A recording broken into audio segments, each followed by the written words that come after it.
So quiet in here. I thought the meeting already started.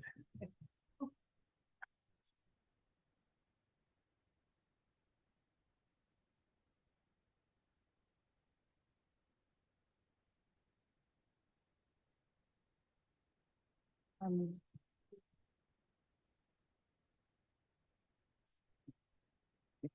love the full house.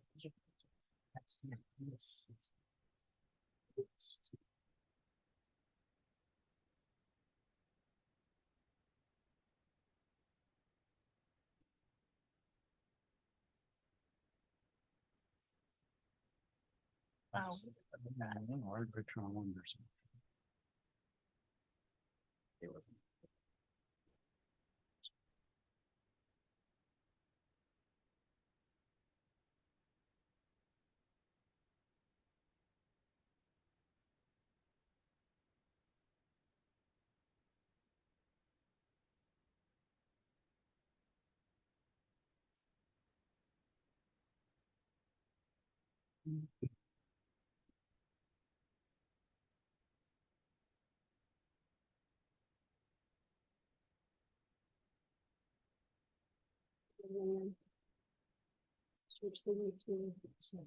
I, Thank you.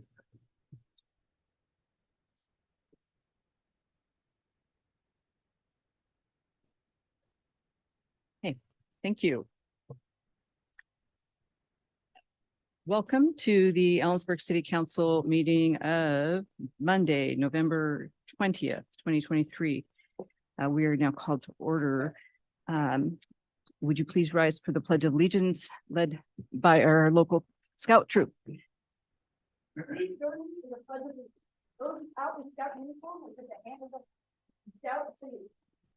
pledge allegiance to the flag of the United States of America and to the republic for which it stands, one nation, under God, indivisible, with liberty and justice for all.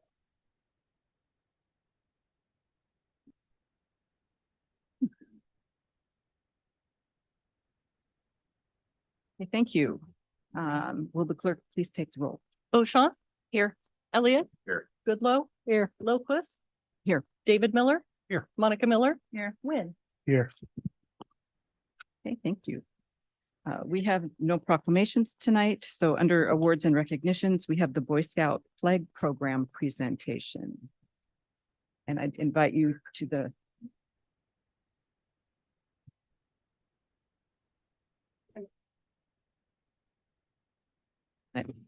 so if you could move to the microphone for the presentation, please. Hello, my name is Banyan Finger. Hello, my name is Banyan Finger and I'm from Boy Scout Troop 413. Thank you for inviting us to speak with you today. You may have noticed some flags around town for the fundraiser.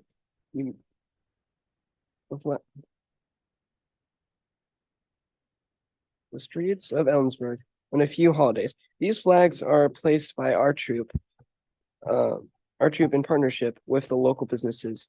The funds we raise go toward the cost of scouting, which includes summer camp, campouts, and yearly dues. Now I'd like to invite up Isaac Yeager.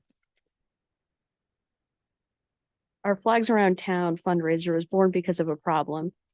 Traditionally, Boy Scouts sell popcorn, but we had a hard time selling it. I guess popcorn's just not as popular as Girl Scout cookies. In 2007, Assistant Scoutmaster John Hammelman remembered his scouting days in Moses Lake and recalled putting up flags around town. He got to work, and in 2008, with permission from the Public Works Department and Ellensburg City Council, the first Flags Around Town in Ellensburg was launched. Each year, we approach business owners asking if the owner would like an American flag placed in front of their business to celebrate and honor Memorial Day, Flag Day, Juneteenth, 4th of July, Labor Day, and Veterans Day. For many years, CWU partnered with us, and we put up CWU flags celebrating graduation and homecoming. We love many things about Flags Around Town. We love that we can offer a service to our businesses. Our Scout parents love this fundraiser because we bear the brunt of the work. and develop communication skills. It's also a privilege to honor veterans and those who have died before us in service and the other holidays. Now, I'd like to invite up Scoutmaster Finger to give some closing remarks. Hello, I'm Nick Finger, the current Scoutmaster for Troop 413. We have a great group of boys here, and it's a privilege to watch them grow into upstanding young men through the influence of Boy Scouts. In the beginning of each weekly meeting, the boys recite the Boy Scout law, which we'll recite now, which goes, "A Boy Scout is trustworthy, loyal, helpful, friendly, courteous, kind, obedient, cheerful, thrifty, brave, clean, and reverent." These are the character traits that they develop through planning service projects, planning activities together, camping, hiking, and earning merit badges. For example, they are currently working on a citizenship in the community merit badge with requirements that encourage interest and participation in their local government. The funds from Flags Around Ellensburg are essential for supporting this troop's involvement in Boy Scouts of America and covering the cost of a week-long summer camp where they are immersed in a culture of the Boy Scout values and have opportunities to grow their skills while earning many merit badges. We thank you for serving our community and for allowing us to come and speak with you tonight. We'd be happy to answer any questions you guys might have for us. Any questions for the Scouts?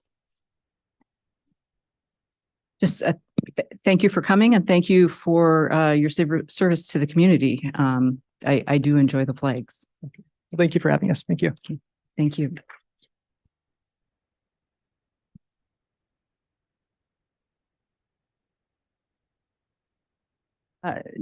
Next is the approval of the agenda, and there's been a request. Show of hands, how many people are here for item 11C, the citizen comment on non-agenda items discussion? Citizen 11C, the citizen comment on non-agenda, not by, or let's see, 7, commenting on non-agenda items, but our discussion about changing the rules about commenting on non-agenda items. Okay. Okay. So I think we're going to just leave that where it's at the end of the meeting. Okay. Madam Mayor, move the agenda as presented. Second. Motion and second to approve the agenda as presented. All in favor? Aye. I too vote aye. Opposed? Motion carries. Consent agenda is before Madam you. Mayor, move approval of the consent agenda. Second. Motion and second to approve the consent agenda as presented. All in favor? Aye. Aye. I too vote aye. Opposed? Motion carries.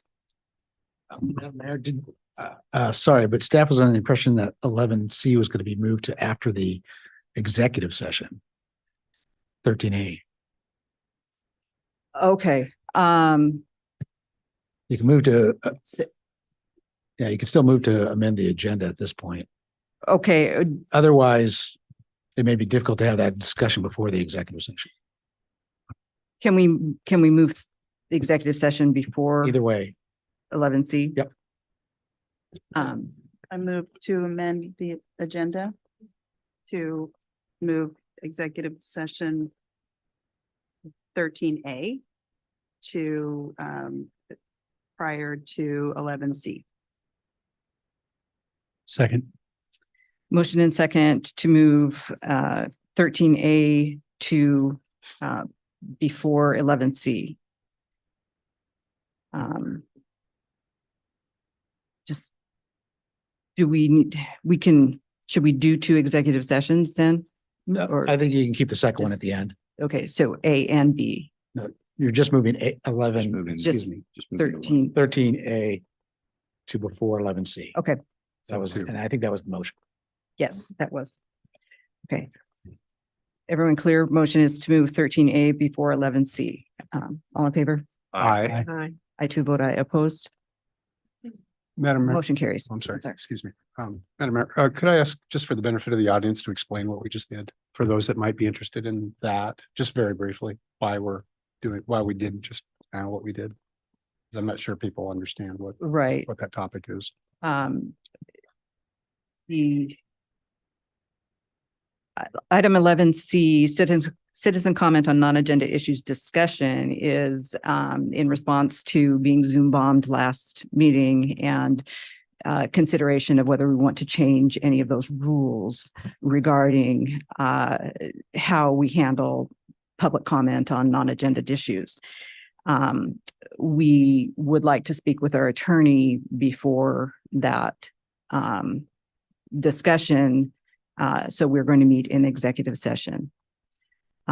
So it's usually, it's kind of out of order from what we normally do. But it's necessary to have a good discussion and decide what to do about potential future attacks. So. Okay. Oh, thank you. Appreciate that.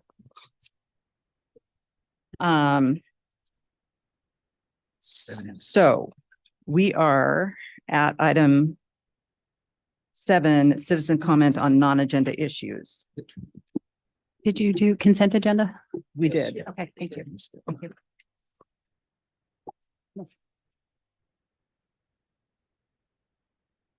And we have a long sign up list tonight. So Cheryl Chance.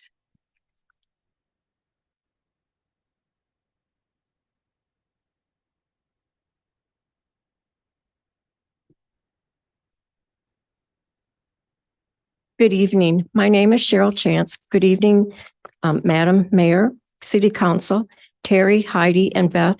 Thank you very much for the opportunity to address this board. It came to my attention, I see that it's on to adopt the on the agenda tonight to adopt the Reed Park Master Plan, but I'd like to no, it's not on there? It's not, okay, never mind. Okay, what I'd like to introduce is a concept that I haven't seen here at City Hall or for the American Legion, and that's the concept of collaboration through mitigation. In other words, instead of us standing here and, button heads, why don't some of the city council meet with some of the American Legion folks on their board to see if we can't hammer out a few things that I think it's not that big a deal to hammer out. And through collaboration, it's a win-win situation. I've seen it work. Like I said, at a school district with 16,000 kids, I left in 88, 12,000 kids in Renton.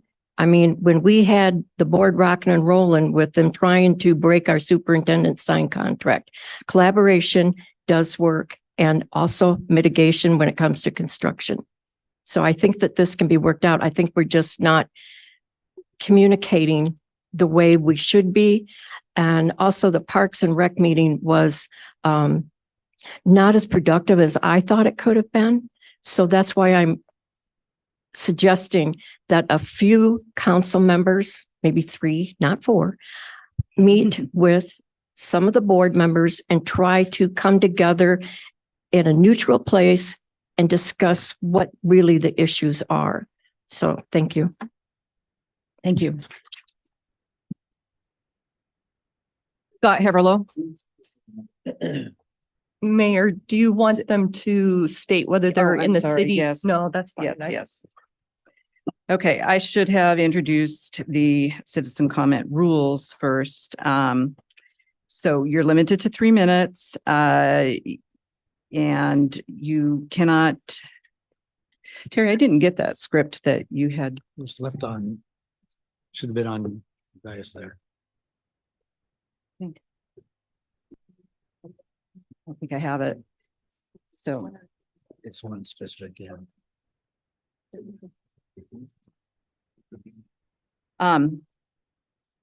Anyway, you cannot identify yourself as a candidate for elective office. You can only address the city. You can only address the city council on matters which concern the city's business or over which the city has control. And when you step to the microphone, you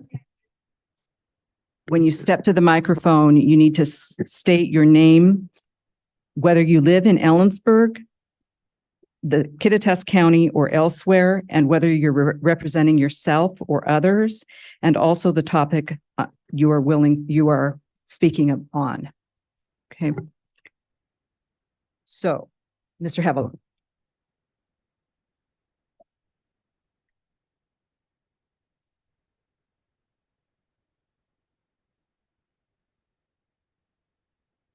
Thank you for allowing me to speak. I'm Scott Haverlo. I live in the city of Ellensburg.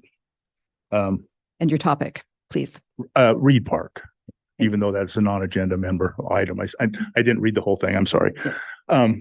I just was pretty disappointed in the way we were treated at the Parks and Rec Commission when the people on the video screen and the individuals sitting behind that table laughed at us.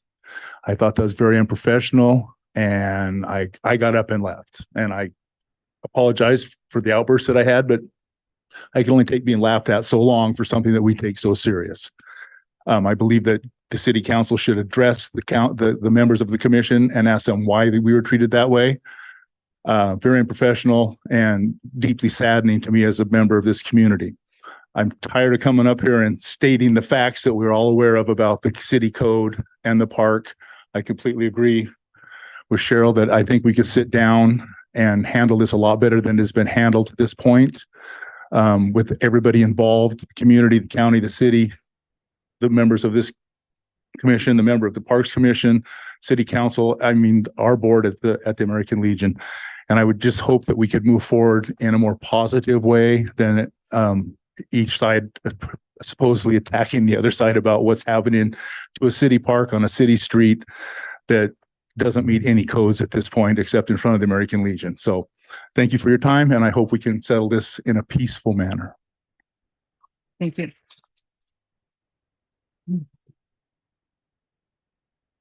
Keely Lang.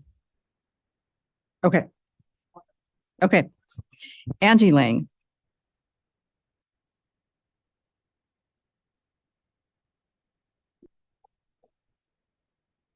Thank you. First of all, I want to thank the council members that actually came to the Veterans Day event that we had on the 11th. It was an amazing day for us, for the veterans, and for our community. Thank you very much. Appreciate it. My name is Angela Lang, and I'm a resident here in town.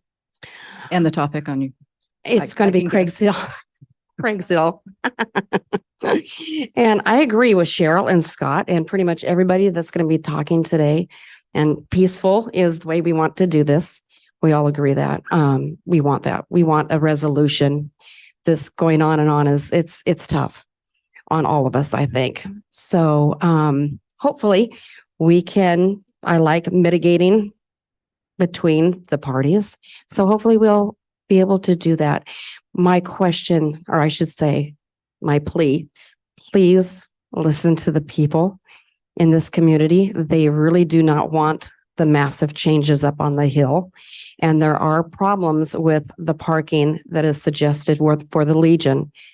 Please listen to all parties involved, and we will listen to you as well. Thank you. Penny Whitman. Penny Whitman.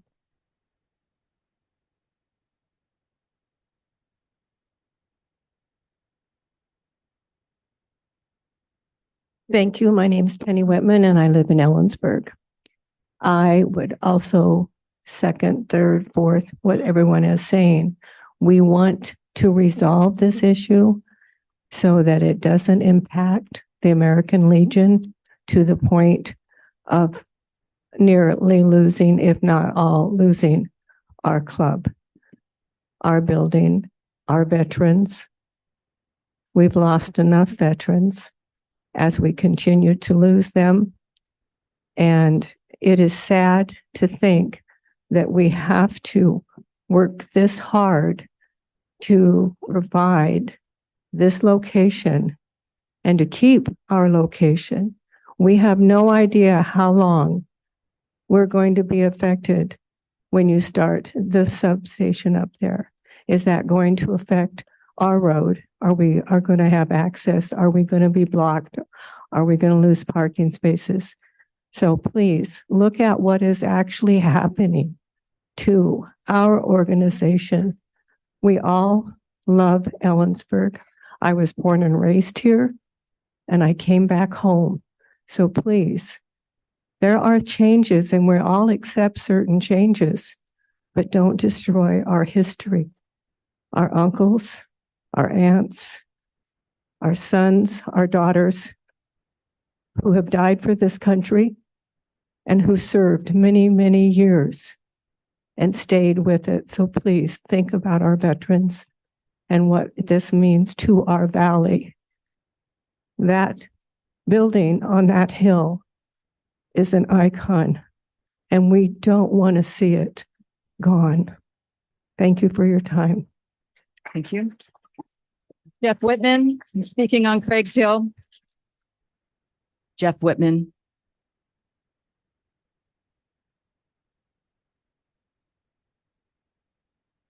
Hi there, Jeff Whitman, lifetime resident from the city of Ellensburg here. I've seen a lot of changes through the years.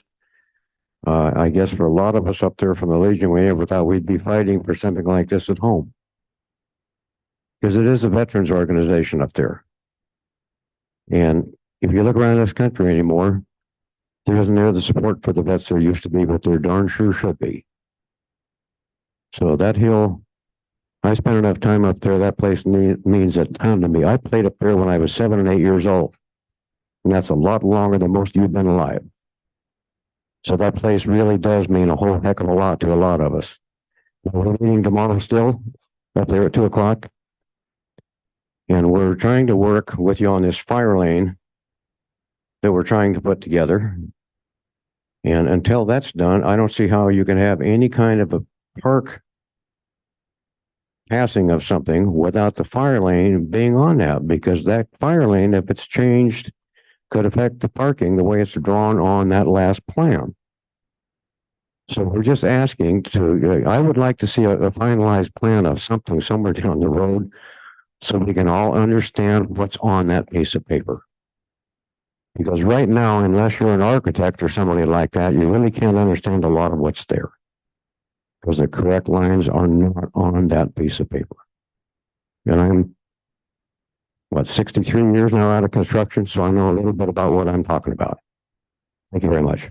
Thank you. Monica Mersinger on Craig's Hill. Would you like to speak? Monica?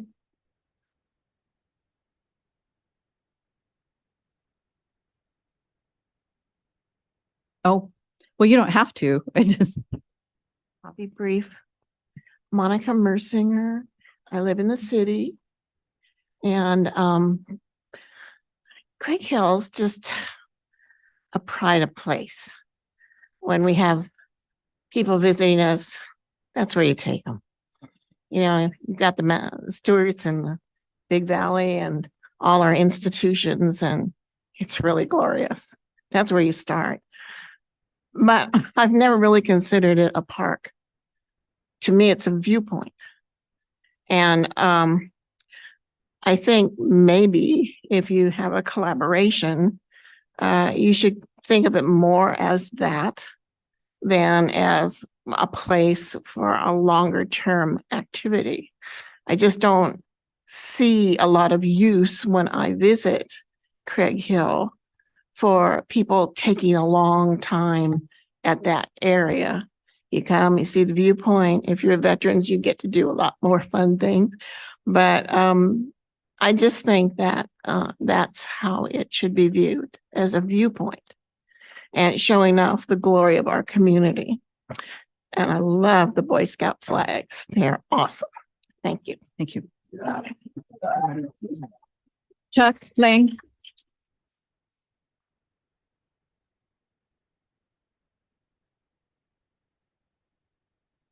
Try not to blow out the speaker this time. My name is Chuck Lang. I am a citizen of Ellensburg, and I want to speak about what's going on up in the hill.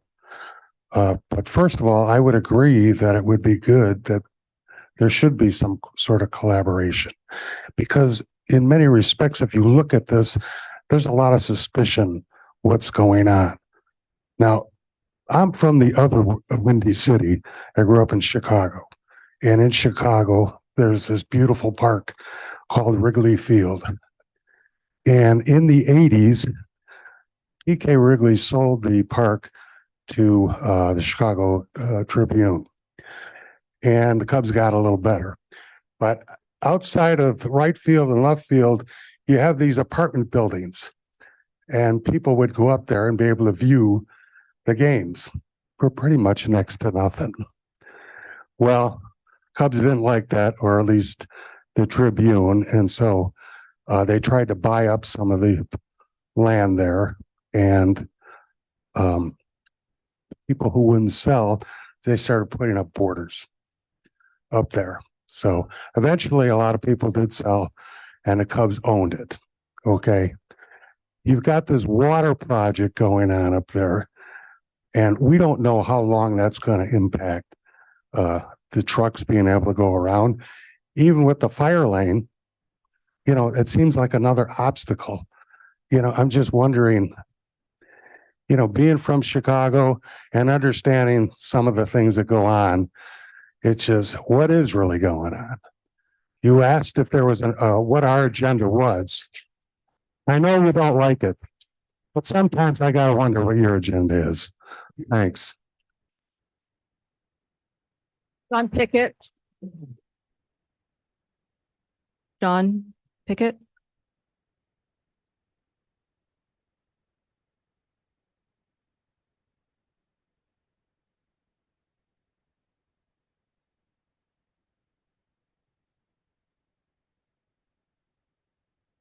I'm John Pickett. I'm a resident of Craig's Hill. What else did you? You're whether you're from I'm from you're from Ellensburg, yeah. Ellensburg, and 35 topic you're 30 speaking on. 35 years. And I'd like to speak to, I went to the last Parks and Recreation meeting, and I just would like to speak to the plan that I saw. And I would very much be happy to hear that there would be some kind of moratorium on any decision that would be made on this plan. I think that a collaborative approach would be very welcome. I think that the remaining items on the plan are very significant changes to the park. The walkway is 10 feet wide, and it doesn't go up the center of the park, but it's very, very, very visible and prominent. And it leads to the top of the park to a restroom. That's where the proposed restroom is now going to be. It just doesn't fit the function of this park. That restroom will be now in one of the most prominent places in the strip. And that strip there is only 15 yards wide. The road on either side that loops around it, there's only a 15-yard width of the park in that area.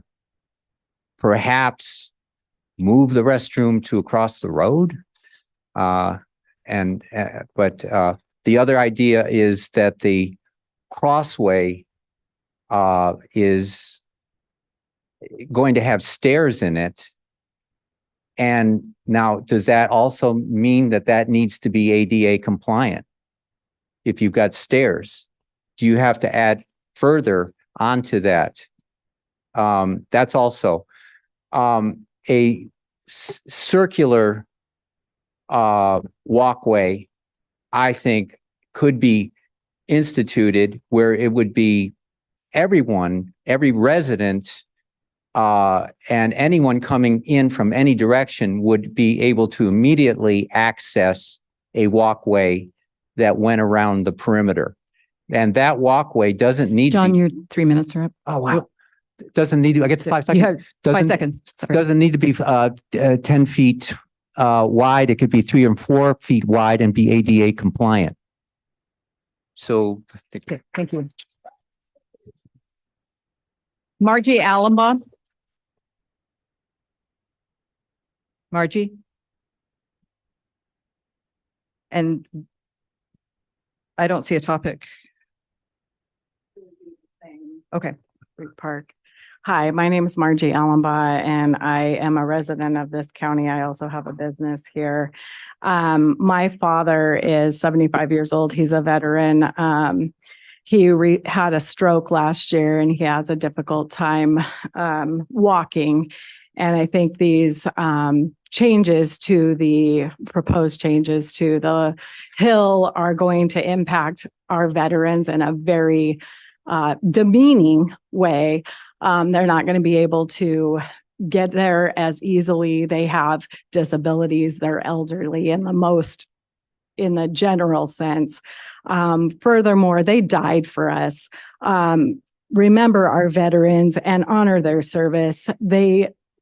It seems like this plan is an attempt to kind of go on what was said earlier about the Chicago thing. It does eerily look like that, like this is the first step of that being taken from them. Please don't take their home. I mean, this is not the top of the hill. Yes, it's beautiful. It has a view of the rodeo grounds, and I really hope that this isn't an attempt to confiscate that for a lucrative purpose. Thank you. Michael Thorpe. Michael Thorpe.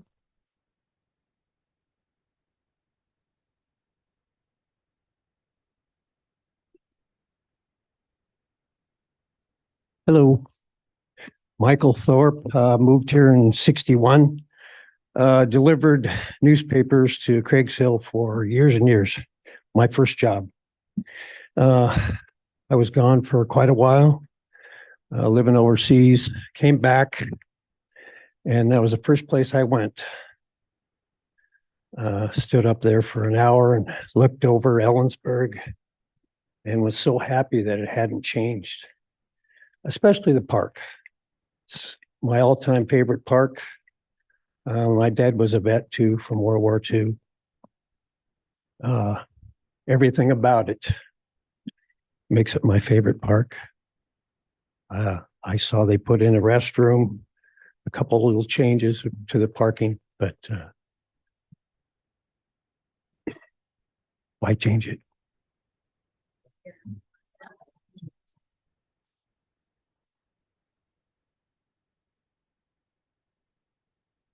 Landis Hansen and Ben Hansen, you were signed up for last week.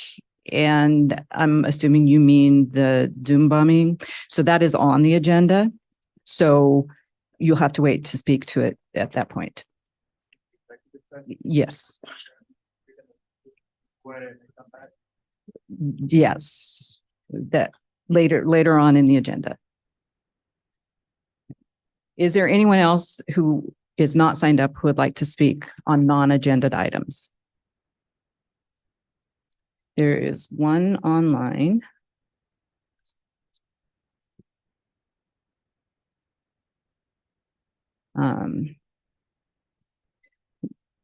Can you unmute them, please, Drew? And please remember to begin by stating your name, whether you live in Ellensburg or Kittitas County, and the topic on which you would wish to speak.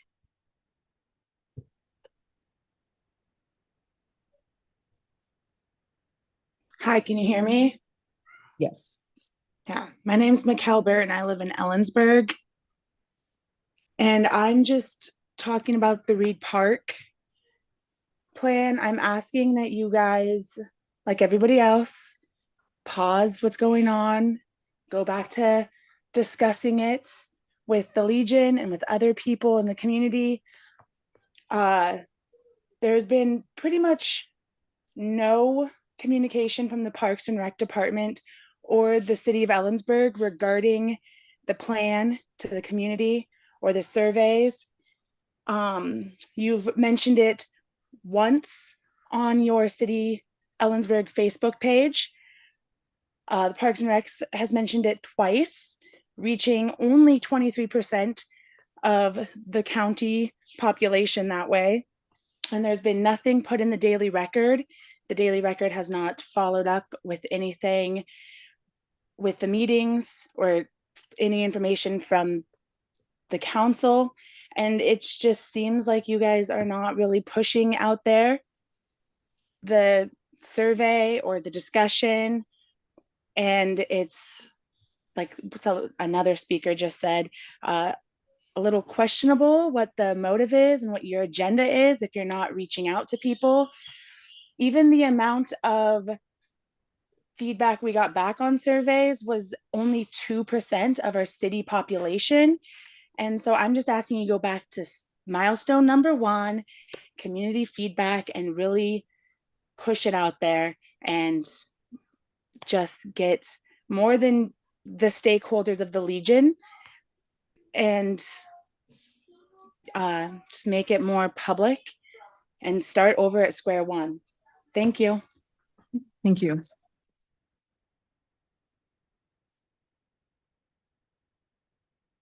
Is there anyone else who would like to speak?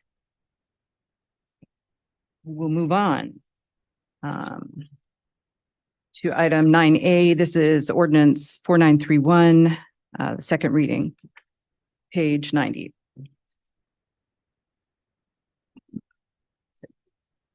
And I think we're looking for a finance director. Here she comes. Jerica.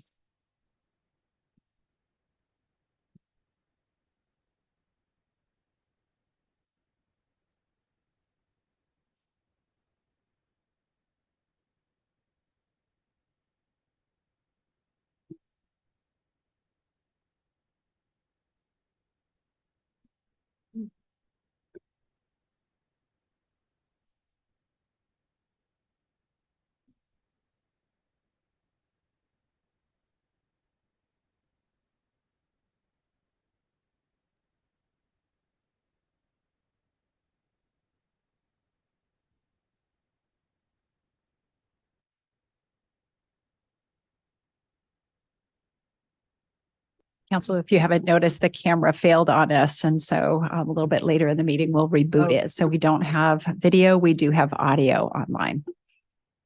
Okay. Is that the YouTube channel as well then? That's correct. Yes. The ECT feed should be unaffected. Okay.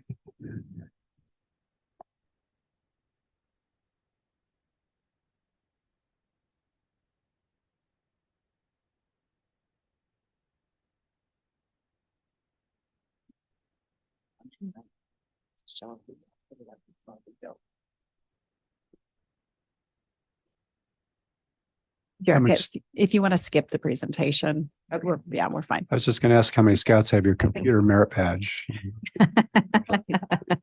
Jump right in. Good evening, Council, Madam Mayor, Jerica Pasco, Finance Director for the City of Ellensburg. So ordinance 4931 reflects the 2024 levy for property taxes to be collected in 2024 for municipal purposes. The ordinance establishes the regular property tax levy and certifies the 2024 property tax levy to the Kittitas County Commissioners.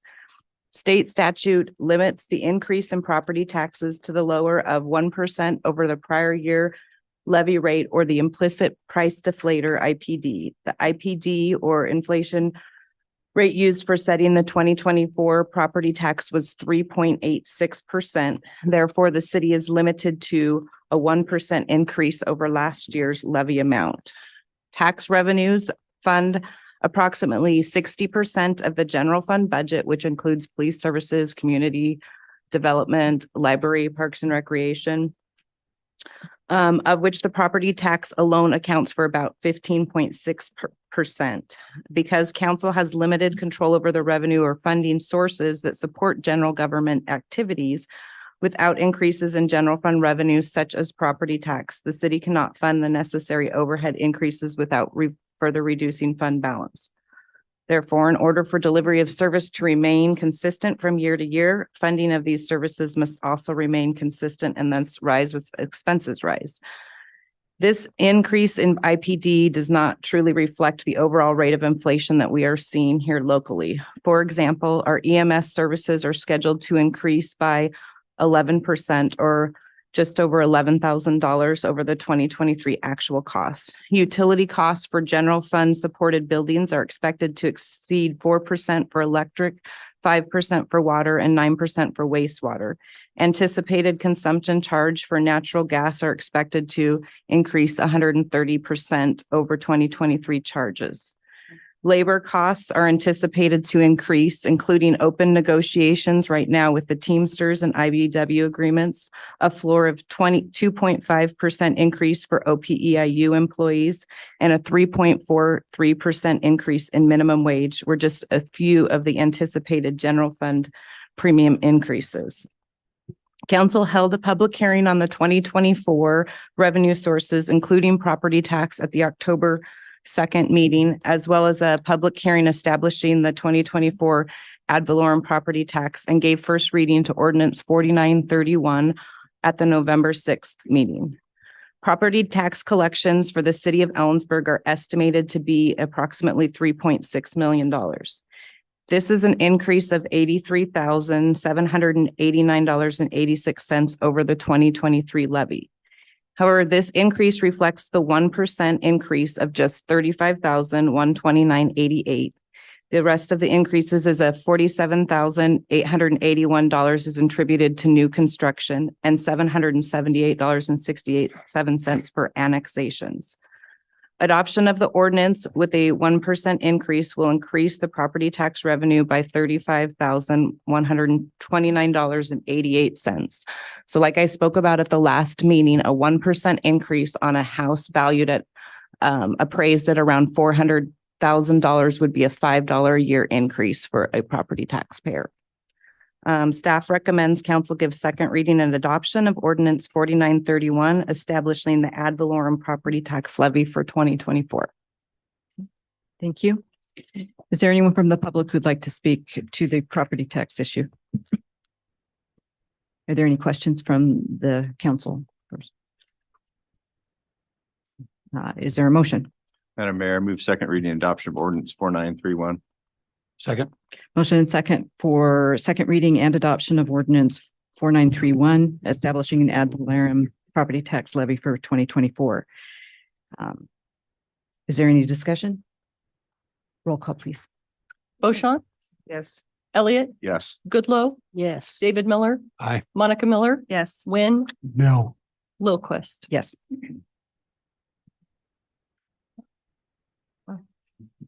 An ordinance of the City Council of the City of Ellensburg, Washington, levying property taxes for the City of Ellensburg for the fiscal year commencing January 1st, 2024 on all property in said city which is subject to taxation for the purpose of paying sufficient revenue to carry on general operations, recognize voter approved levies, and pay debt service obligations of said city as required by law. Thank you.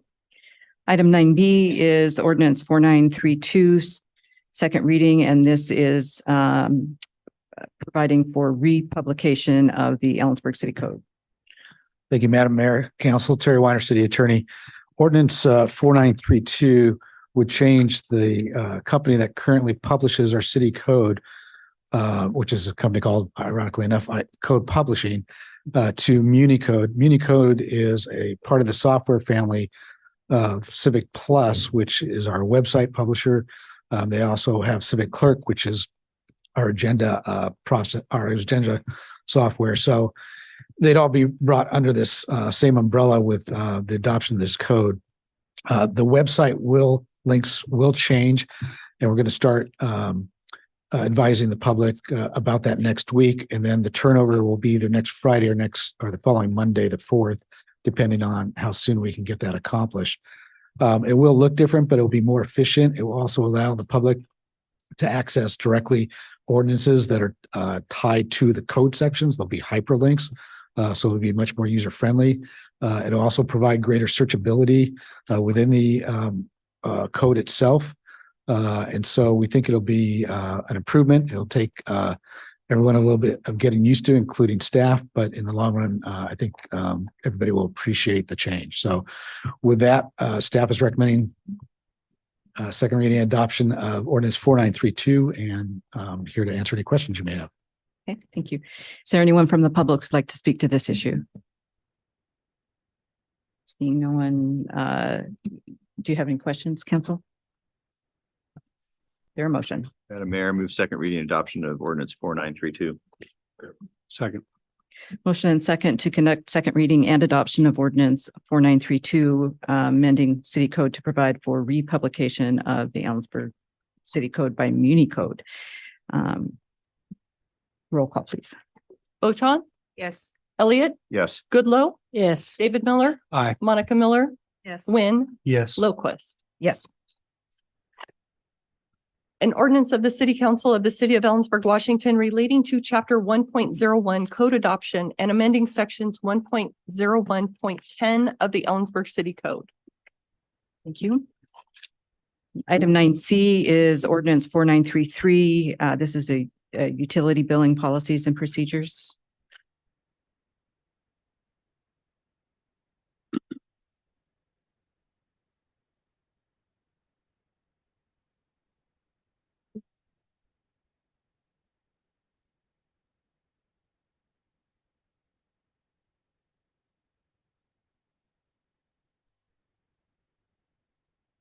Good evening, Madam Mayor and Council. Keith Bassett with the City Finance Department. Before you this evening is an ordinance to make a few changes to the city's utility billing policies and procedures. But wanted to take this opportunity to give a brief overview of the utility billing software implementation project that's been going on for about a year, and looking at about 2 years in the full scope of things.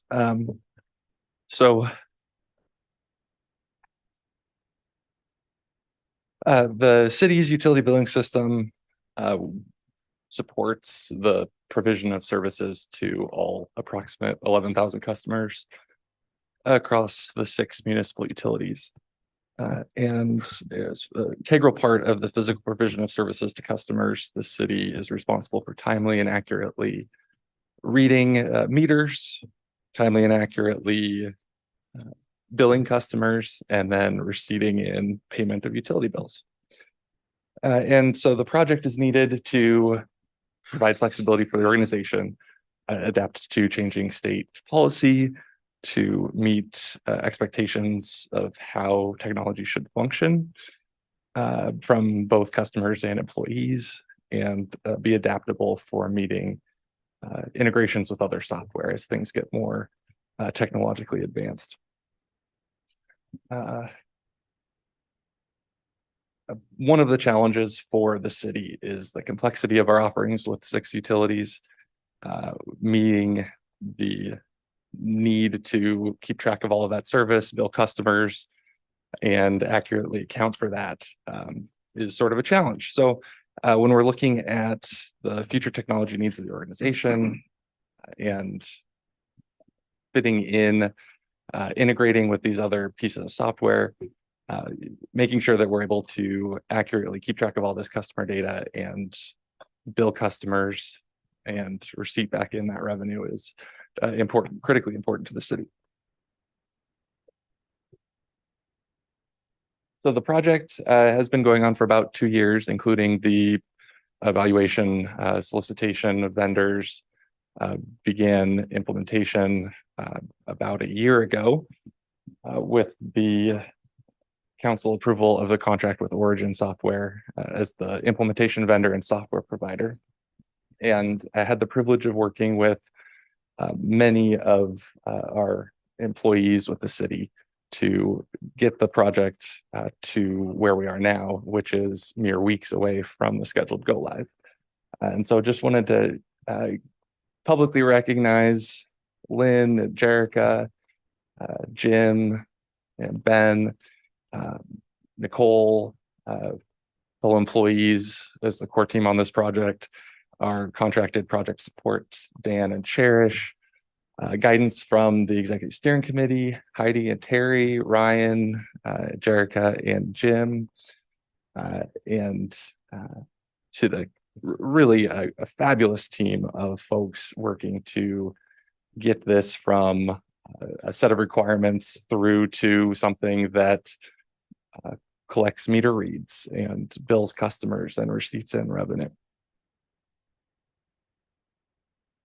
And there are many partners and integrations on this project.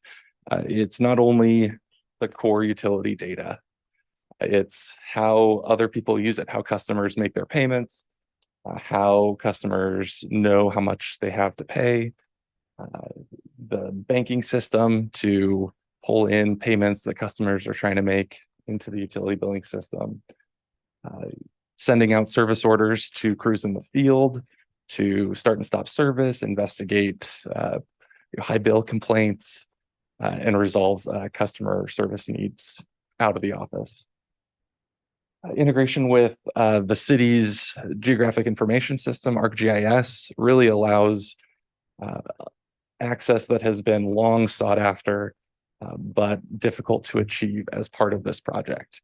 And it was one of the opportunities of picking up all of this data and work processes. There really have been opportunities to see how can we use these to really advance the city's values and put the organization in a place that we want to be. And of course, integration with the city's enterprise resource planning software, Microsoft Dynamics Great Plains, or GP, for accounting of all of this data.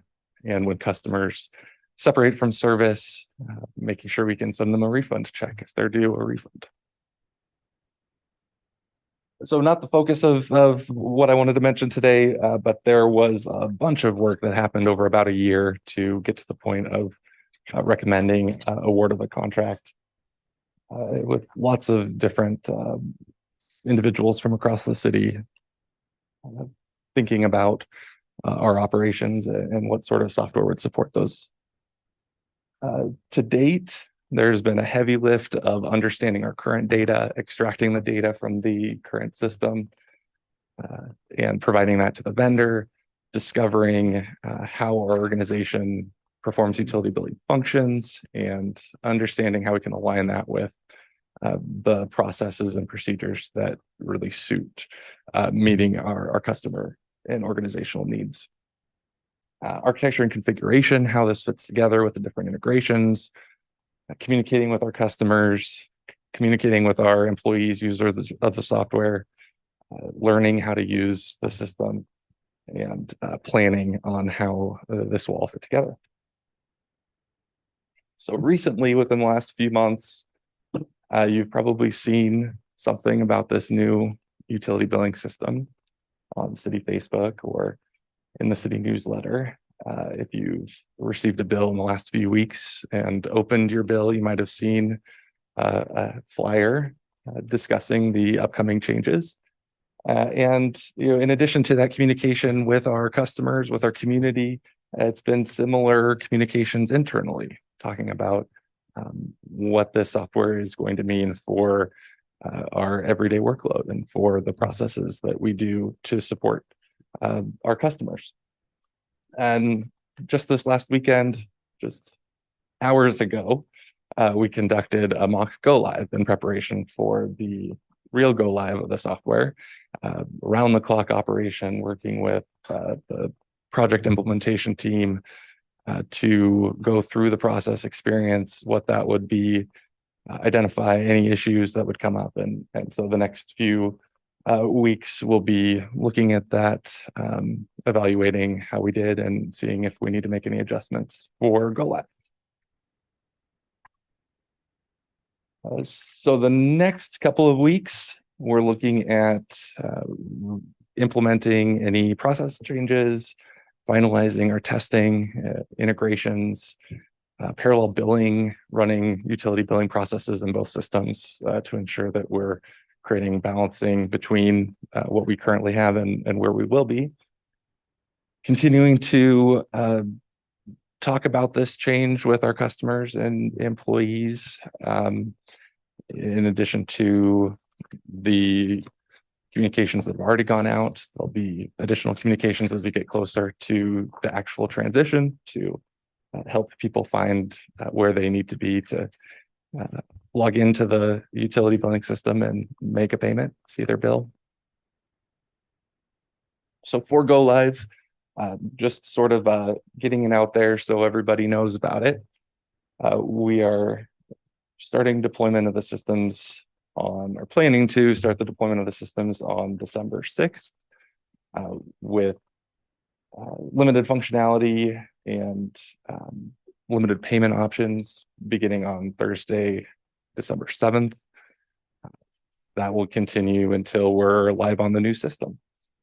As far as operations at the customer service counter on Friday, the 8th, we'll be looking at essential services only, things like move in and move outs, to ensure that customers are impacted as little as possible.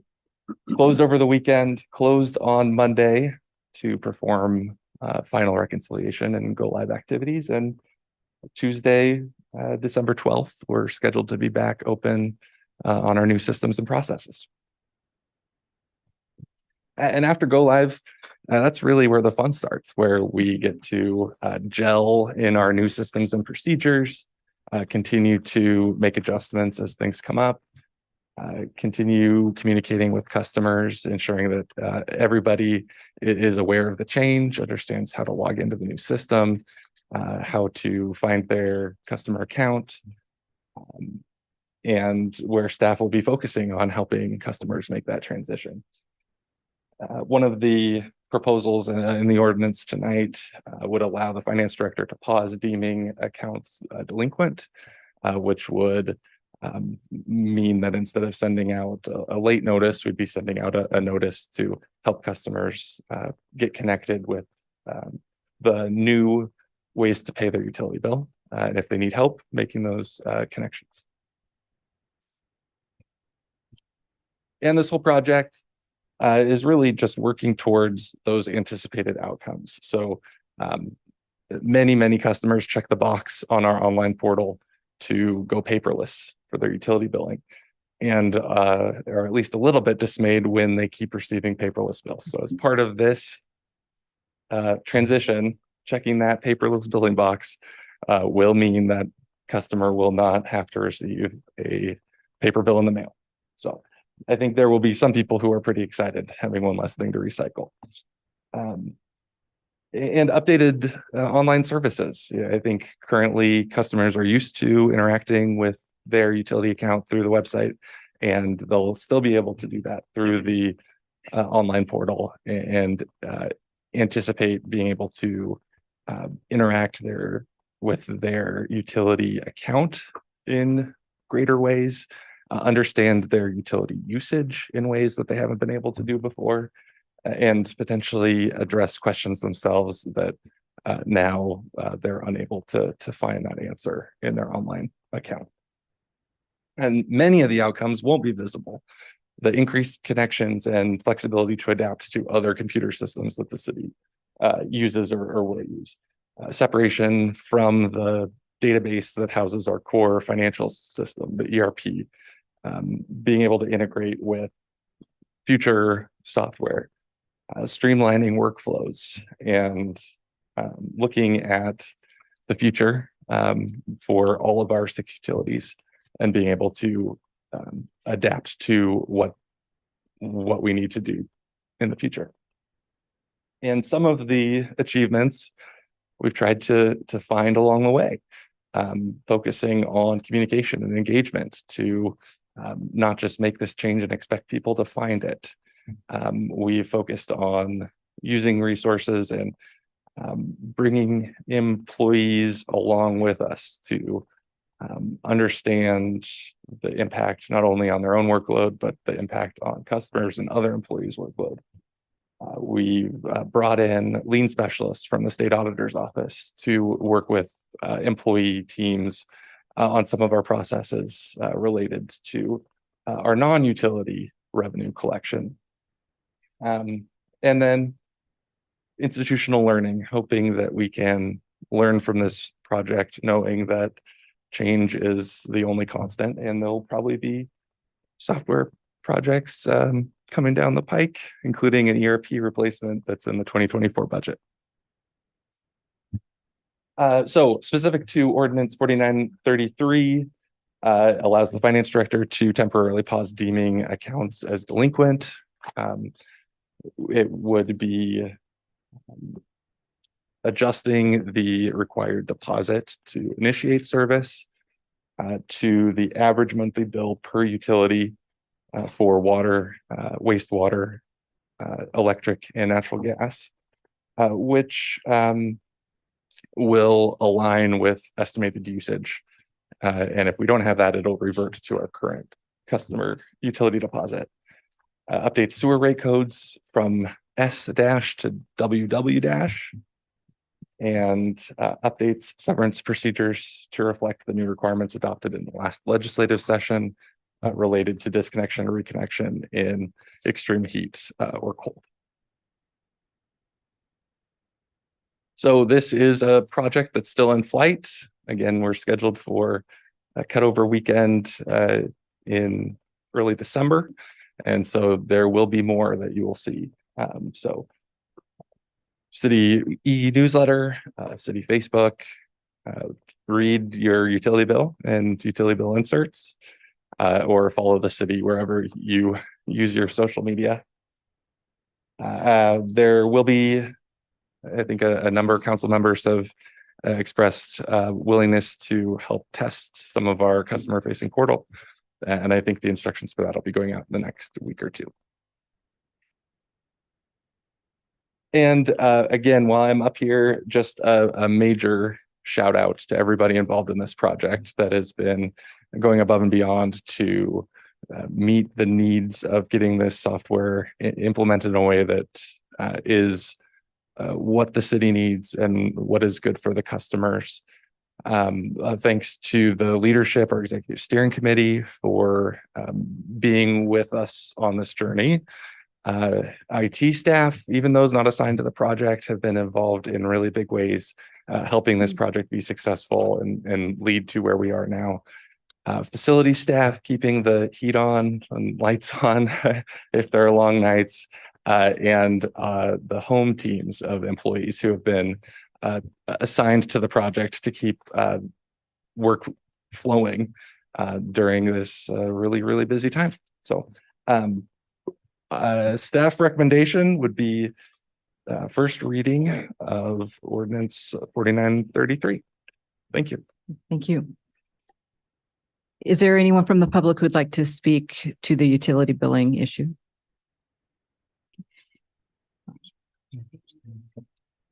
Ma'am, if you could come to the microphone, please.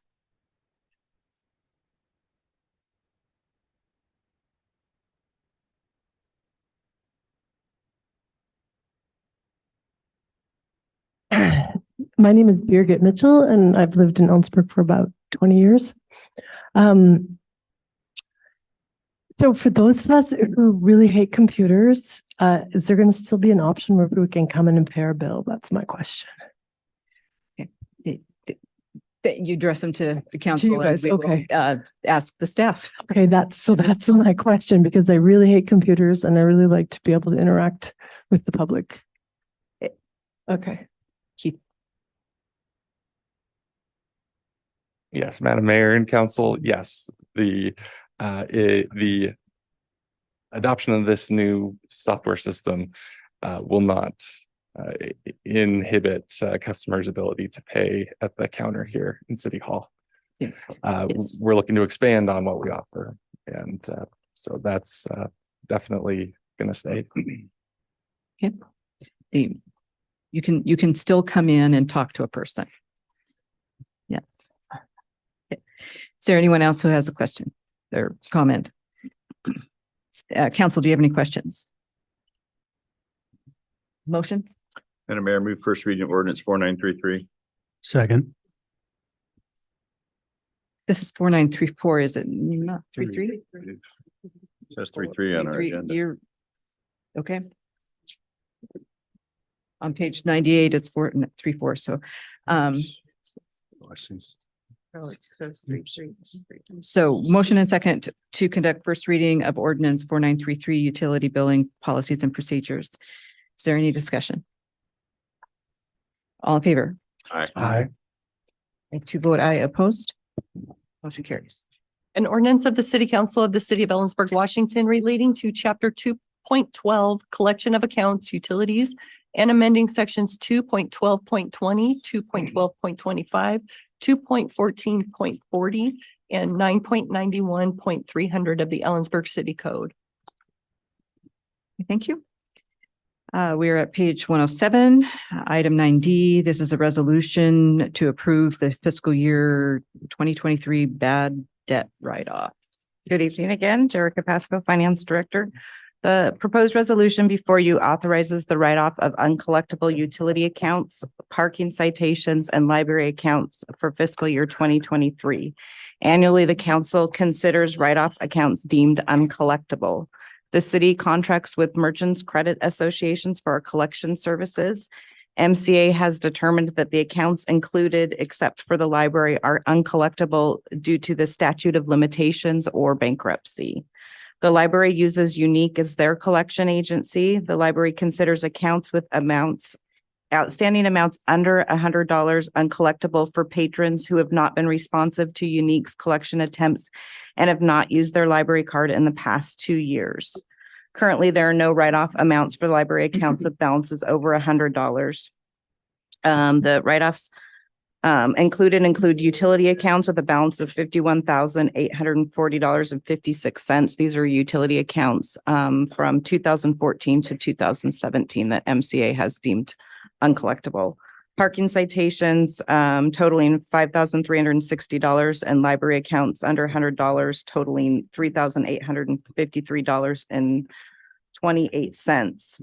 Writing off the uncollectible balances will reduce revenues not yet recorded by $61,053.84. The city will continue to maintain the accounts receivable data, monitor delinquent accounts, and follow city policy for collection of past due accounts. Staff recommends council move to adopt resolution 2023, writing off uncollectible delinquent accounts totaling $61,053.84.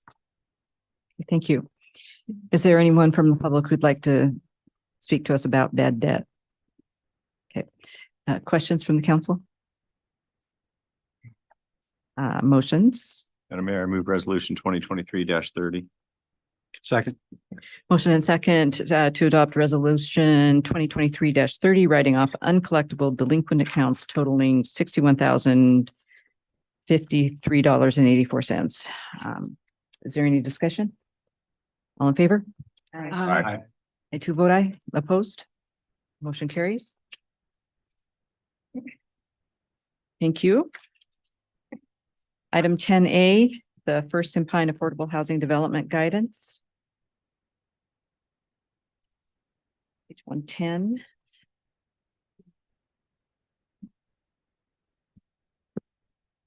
Good evening, council members, Madam Mayor. Jeremy Johnson, Community Development Planning Manager for the record. Before you this evening is reflection on a summary memo for the joint study session that took place during the last city council meeting between the city council and the Affordable Housing Commission, specifically regarding the First and Pine properties be developed for affordable housing. The point of the study session was to establish some criteria for the Affordable Housing Commission to use to examine future proposals for the First and Pine property. During the joint study session, we created two sections, basically term section. That section was designed to identify priority items for future proposals. And then we did a preference section. The memo in your review materials reflect our interpretation of the product of that discussion. Specifically, items noted in the term section were we were seeking a multifamily style housing that had an adequate parking plan, could demonstrate financial means to execute the proposal, and provided a reasonable timeline for completion. In the preference section, we talked about accessible units, specifically universal design, ADA, other accessibility elements, proposals that maximize density, proposals that account for livability, a preference for studio and one-bedroom units, and proposals that maximize affordability timeline commitments. Additionally, during that session, staff committed to assisting in a few research projects. One was to find affordable housing projects of a similar scale to what we will be anticipating for the First and Pine property, which is approximately a half an acre. We also committed to developing a site plan that will demonstrate the specific site constraints for that property to assist developers in determining feasibility. So staff will begin working on those. So basically, the community development staff is seeking approval of the general summary of this memo to forward to the Affordable Housing Commission to utilize for review of future development proposals. And next steps for this would be we would present this to the Affordable Housing Commission and issue an RFP to begin entertaining proposals for the property. So staff is recommending that City Council forward the memo to the Affordable Housing Commission to begin that process. Thank you. Is there anyone from the public who'd like to speak to this issue? Seeing no one, Council, do you have questions for staff? David? Oh, thank you for the update, Jeremy. Question I have is on page 114, the two items you covered, the research of comparable projects and then the site plan. And I was one of the council members that expressed a keen interest in having a site plan before we turn developers loose on the site. I think we've seen other projects that get a little bit, we get out over our skis maybe without fully appreciating what the site can give us.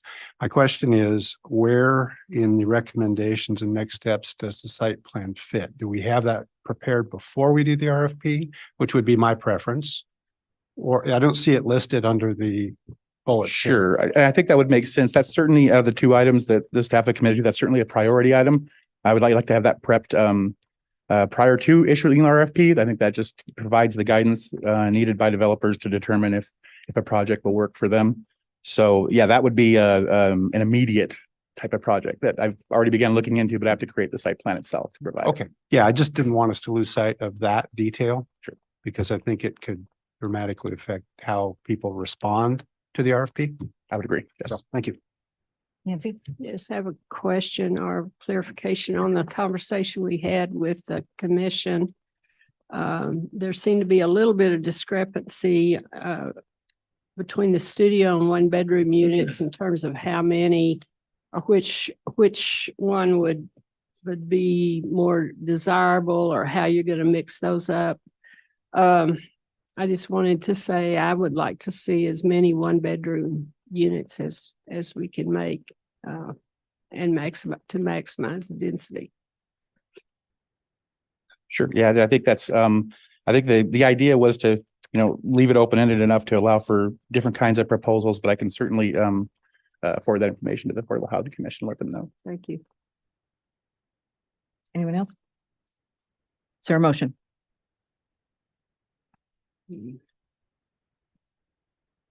This is just approving the guidance. I'll move that we accept the document that summarizes the conversation that council had with the Affordable Housing Commission on the First and Pine property. Second. Motion and second to accept the guidance document for the First and Pine development. Reflecting the conversation with the Affordable Housing Commission. I think that's what you said, kind of.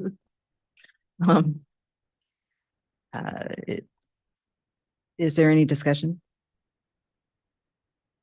All in favor? Aye. Aye. Aye. A two vote aye, opposed. Motion carries.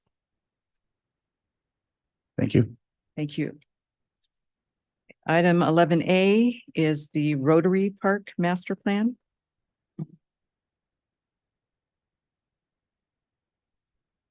Good evening, Council, Madam Mayor, Brad Case, Parks and Recreation Director.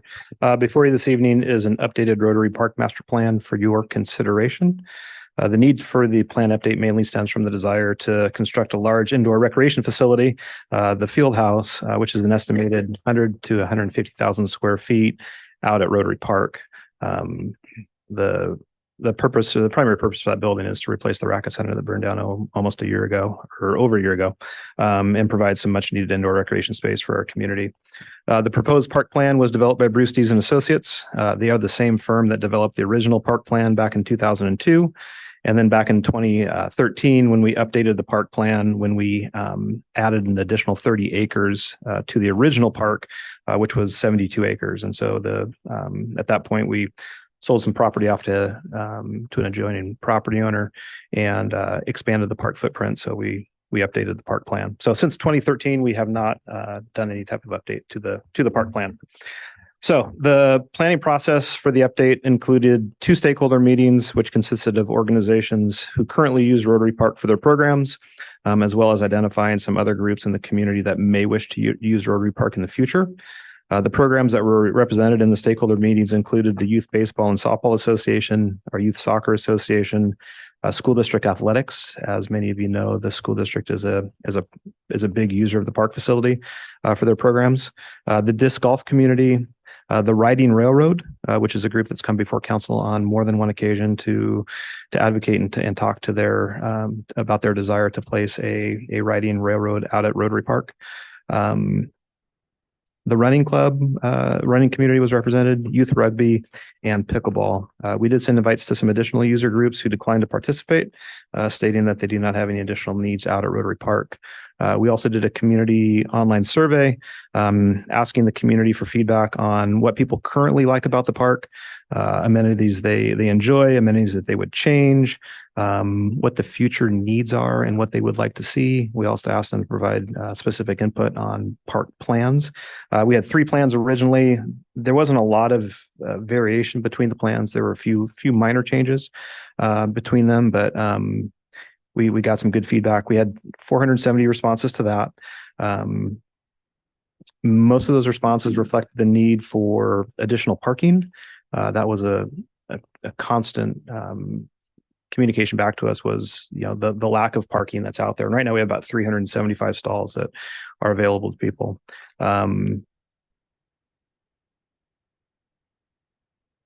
And with that number of parking stalls, we can't have 2 large events going on at the same time. So we have to be really careful about how we plan that space. As an example, on a Saturday in the fall, when we have the Youth Soccer Association out using the facility, they use the entire parking lot.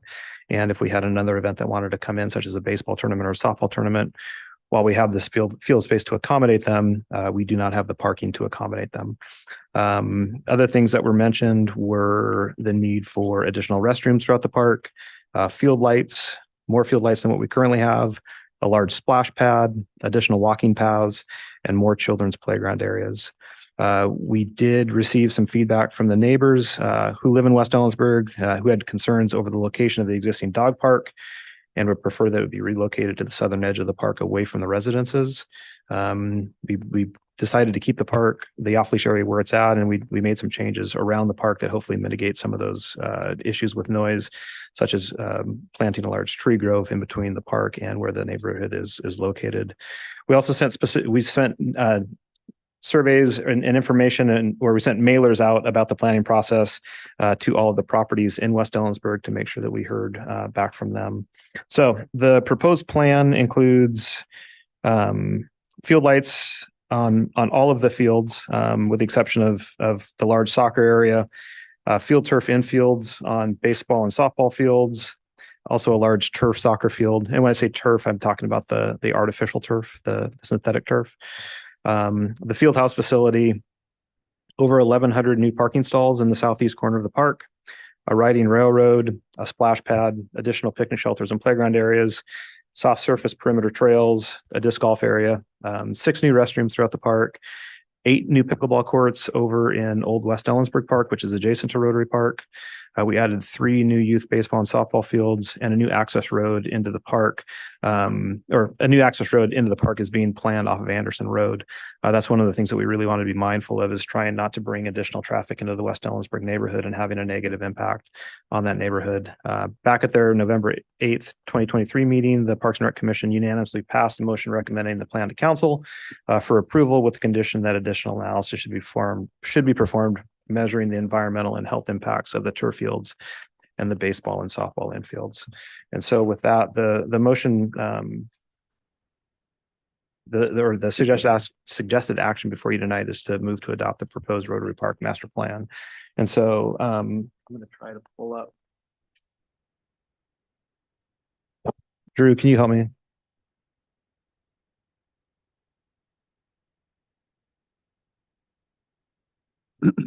Rolling, Drew.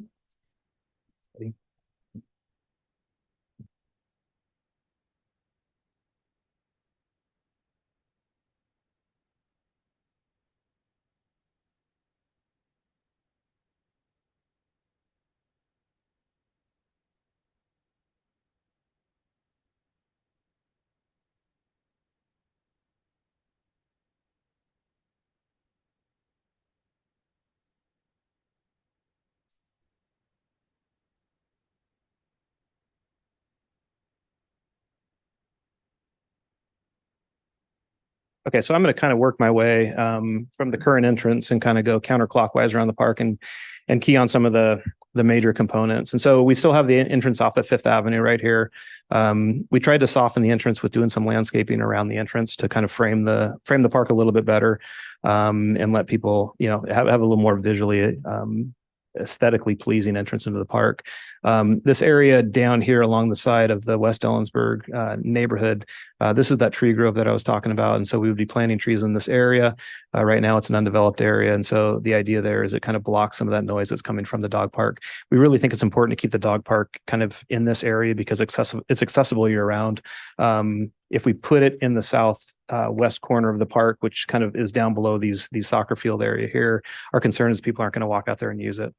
And so this area does get used of all the amenities within the park. This amenity gets used 12 months out of the year. It is constantly being used by the community. And so we added some additional parking along this north edge, put in a new fitness hill. And so the idea there, it's a place for, you know, people that want to train if they're runners and they're training for runs, they can utilize the fitness hill. It also could be used for sledding in the wintertime. And so it could be a wintertime recreational area.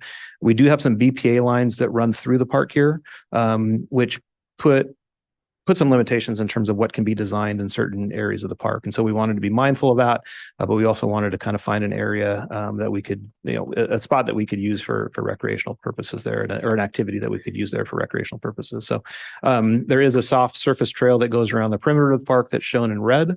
And so as we move forward, this all remains the same. These are existing soccer fields. This is a turf area. So this is the artificial turf. And the idea would be to put lights around this area as well. So we could have some nighttime activities. And then there is an existing backstop for baseball in this spot too. And so we would keep that there, and we'd have kind of a dual function area there for soccer and for baseball and or softball.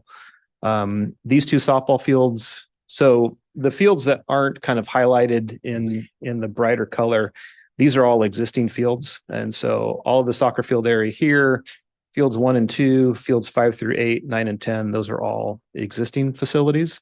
3 and 4 on our master plan, we haven't built those out yet. So we added field lights to the fourplex of full-size softball fields. And then we added the field turf infields to those as well. The field turf infields, they cost a lot to install. But over the course of the lifetime of the facility, you save a ton of money in terms of maintenance and your daily operations. Anybody who's maintained a baseball or softball field knows the amount of work that goes into that to maintain it properly. And especially when we have weekend tournaments out there, which last year we had 10 baseball tournaments from spring through kind of the end of summer. And our staff is out there working those tournaments, and we spend an awful lot of staff resources in terms of at those tournaments, prepping fields and maintaining the infields. And so if we go to a turf infield, yes, the upfront cost is more, but the long-term cost over the life of it is we're probably going to come out ahead. This area here is designated for disc golf. It's kind of a little bit of a dead area over there. So we could fit some extra baskets into that location. There's still the trail that goes through the park that leads into Irene Reinhardt. These 3 fields are added. And so these are 250-foot fences, which could be used for fast pitch softball or some of the 11, 12, 13-year-old baseball. So it's an additional 3-plex with lights. This area down below the 3-plex and kind of along the south edge of the park is designated for the riding railroad. It's about 4 acres in size.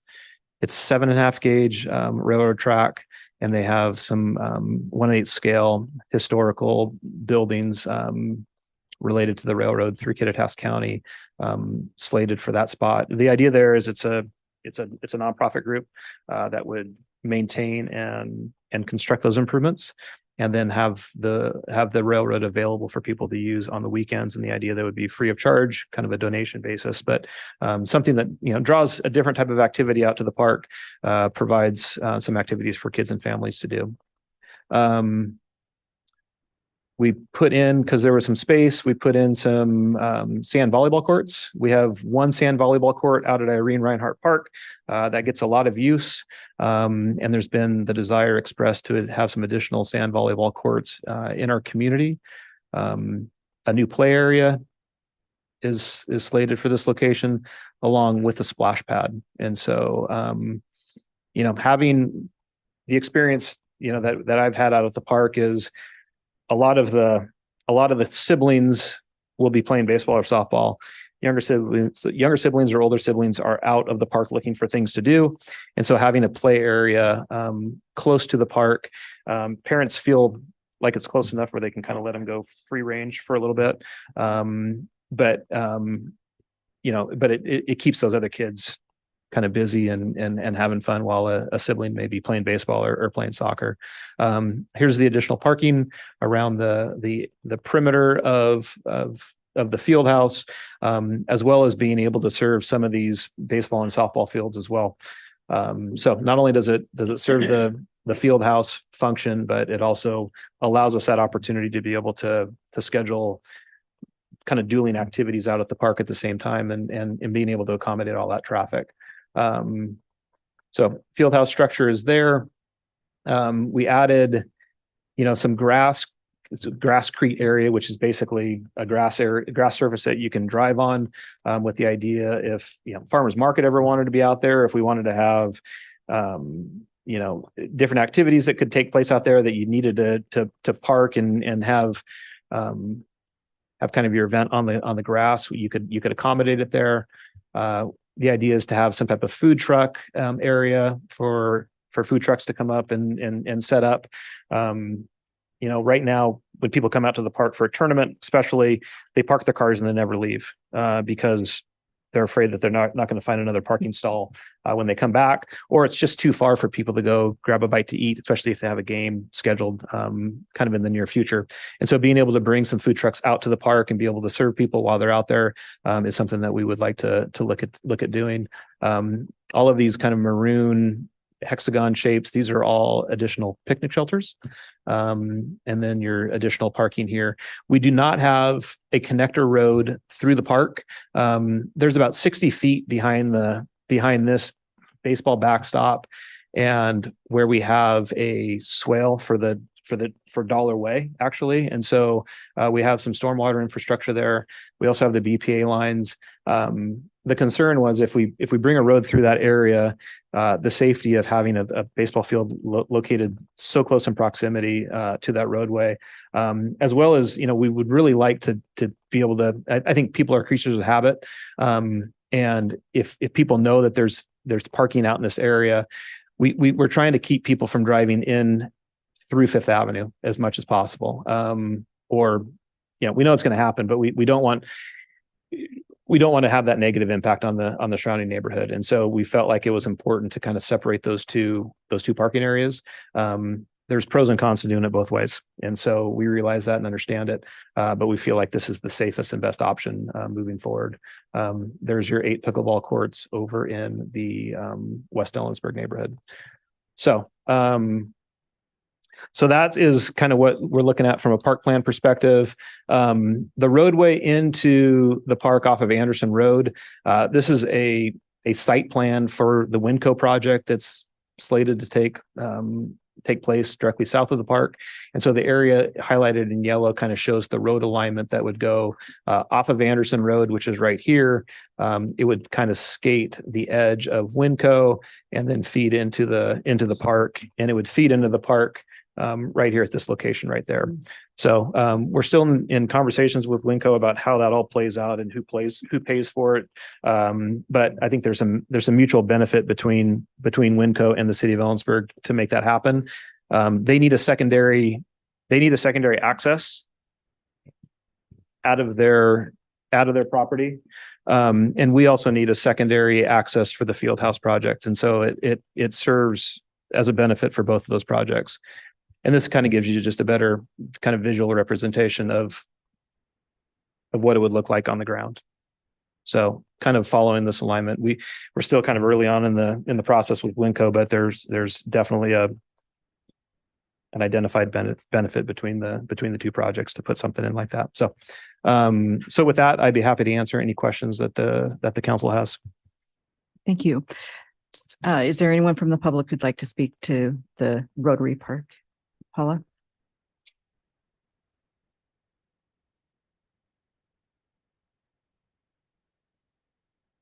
My name is Paula McMinn. I've been a resident of Ellensburg for 20 more years. 3 of my children were born here. My question is, I didn't hear the cost of this project or how it's going to be financed. And also I'd like to know what kind of data you have for the use and the excuse for creating this huge complex. You know, do you have the population growth that will require this kind of facility? Thank you. And how will it be paid for? We'll get to answers to your questions. Pat? Kelleher?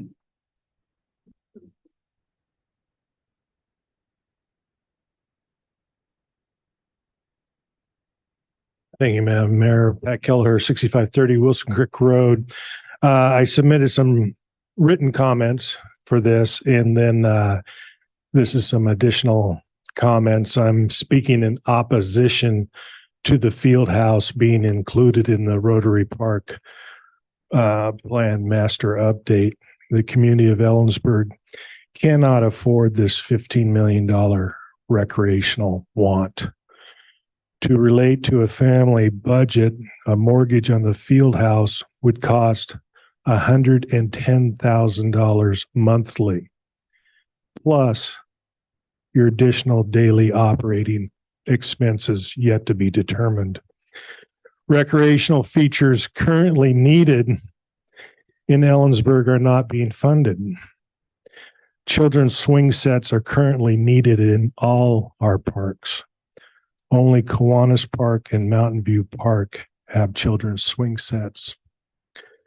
Restrooms available all year around are currently needed at Memorial Park, Kiwanis Park, and West Ellensburg Park.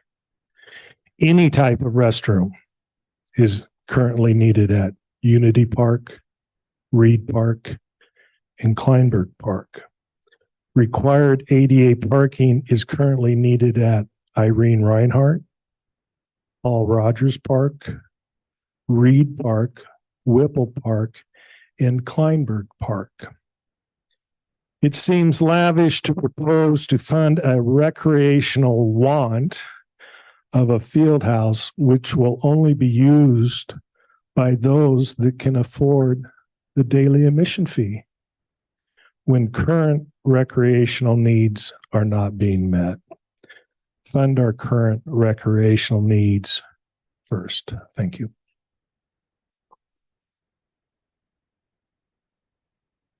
Is there anyone else who would like to speak regarding Rotary Park Master Plan?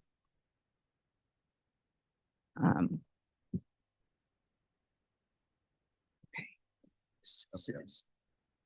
Oh, Mikkel?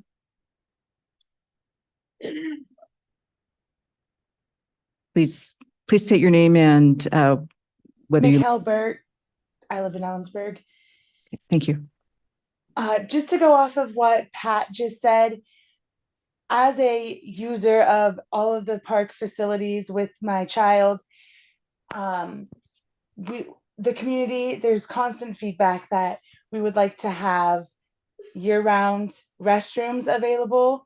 There's been times where we've had to make do with accidents because our children have no access in the winter to restrooms, specifically Memorial Park. And also we would like to see more inclusive ADA swing sets and equipment before we fund a huge field house that is not really in our budgets. Then there's not really any guarantee that there's going to be any funding for this. Thank you. Thank you.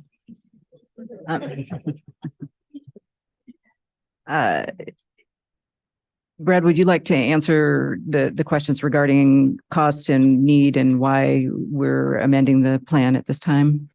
Yeah, we didn't include the cost estimate in this process, and so we don't have that.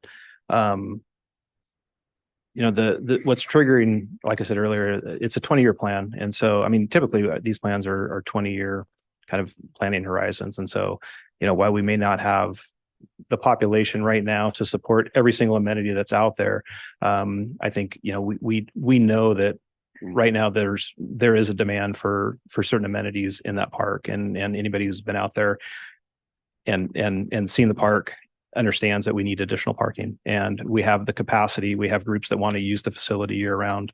And so we know that if we have those support facilities in place, it's going to see more use. Like I said at the beginning, really the field house was kind of the driving force behind the update of the master plan. Before proceeding with the field house, we need to have a location for it. And due to the size of the field house building, you know, up to 150,000 square feet, and just the available land to support something like that, you know, Rotary Park does make the most sense. You know, we're looking at a facility that can accommodate activities throughout the week from the community, but then also be something on the weekends that can bring in tournaments and activities that have a positive impact on our local economy. We do see that with the baseball tournaments that take place, to the point where we have actually people that are staying outside of our community because all of our hotels are filled. And so, you know, having the field house at a Rotary Park site, it's visible from the freeway. It's easy access from a lot of the hotels and motels that are along the South Interchange.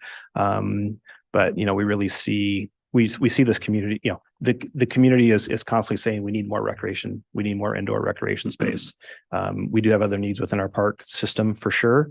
But really the challenges that a lot of the families are facing are during the winter times, and a lot of the user groups, you know, is getting access to facilities in the winter times. And you know, before the Racket Center burned down, we were already deficient with indoor rec space, and losing that 32,000 square feet of Racket Center space really, you know, created the urgency and the need to move the field house project along a little bit faster, which, you know, then necessitated the update for the plan.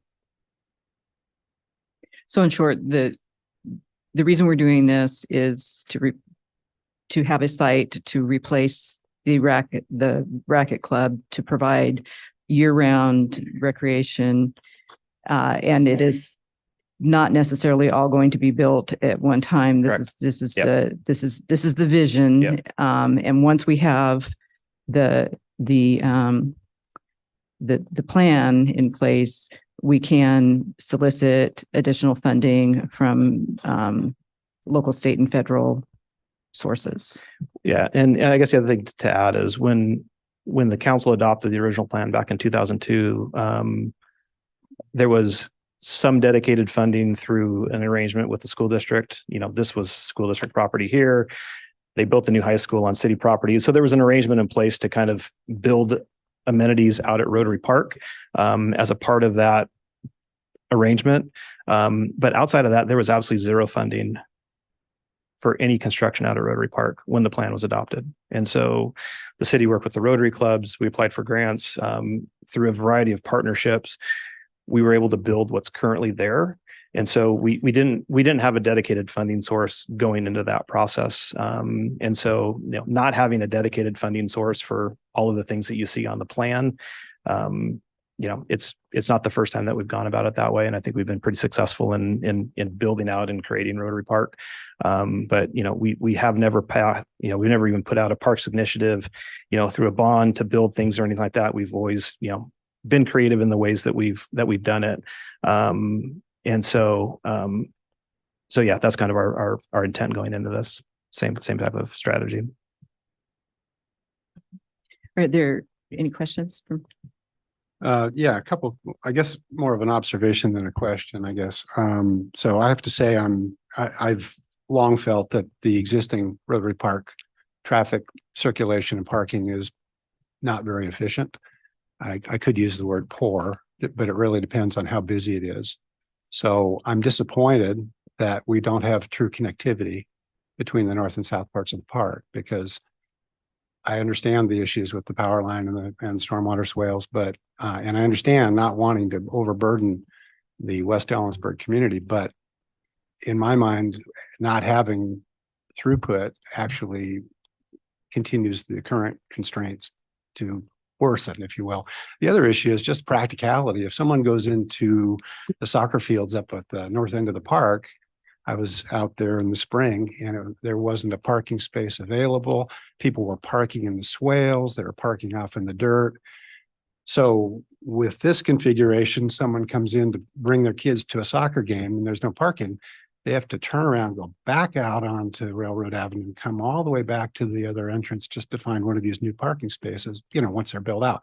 That just doesn't seem most efficient to me. I get it. I understand sort of the space constraints, but I feel like that's a real missed opportunity. But I also would point out that that's something that we could factor in the future. Plans are flexible in that sense. So the absence of a connection today doesn't mean we can't have one in the future. So I would hold that thought. And then just a general comment, I think you made it well and responded otherwise. I mean, as a person that does master planning for other facilities, we do take the long-term view, and not everything that's on the plan, even though it's a 20-year plan, will actually be built. A lot of it depends on funding and true demand. This is a best guess today based on what we know. So I'm comfortable with that kind of vision. But to the points that were made earlier, and they're well taken from members of the community who are observing that we're investing in new parks, which we all understand the benefits of that. But we have existing parks with equipment that are really falling behind. And I think we're getting a little bit of the flavor of that from our folks on Reed Park in terms of the idea that the city will be investing in Reed Park while we have all these other parks with other needs. So I think we do hear that. And I think that's an issue like funding the field house. That's really a budget issue. It's not a park planning issue. It's like, okay, we need to prioritize how we spend money in the implementation. So even adopting this plan in any form isn't going to change that calculus. I get that. But I think we should be hearing the community when they're saying that, because after all, we are serving the community, right? And I know you do. And I know money is finite, all that. So I guess that's all I have to say about that. So thanks for the work. Appreciate it. Adam? Slight piggyback off of him. Is there a entrance off of Lincoln Avenue, the backside of the existing West Ellensburg Park into the new? That would be kind of an emergency access. And so we would lock and close that access in. And then if there was a need to get fire personnel, if there was some type of event out there that required, emergency response, that gate would be able to be swung open. Then people would be able to get out of the park or get into the park from that point. But we would basically terminate that access point to everyday use. So to Councilmember Miller's question or statement there was, if we turned that into an actual road into that parking lot opposed to just a fire lane, that might actually address more of his issue. Then you wouldn't have to go all the way out to Railroad and then down to Anderson and then back into the park, where you can go up one block and go over and get into the same place. Just my 2 cents on it. I'm guessing we'd hear from some of the neighbors, but I actually haven't yet, but I am more than open to listening to any of my neighbors that are in that area. Yeah. I personally love this idea of it. I do see what Councilmember Miller was talking about with the access connectivity between the two parks, with the constraints of the existing fields that are there. I'm not sure how we would do that other than going around the outside of the park, in which case it would be just as simple as creating that access road that we currently have as a fire lane and turning that into it. Having that secondary road into the field house, I think, is going to eliminate a lot of our traffic that we have currently going down Fifth and into the park. And during the winter time, I have an abundance amount of people that park along Fifth Street in front of my neighbors, as well as Pacific Street, which is my street, just to use the dog park in the morning times when the gates are closed because they don't plow all the way down. They just close it at the front entrance there. So I agree with Brad's assessment of that one, to leave that park at the front because it is accessible to them year round.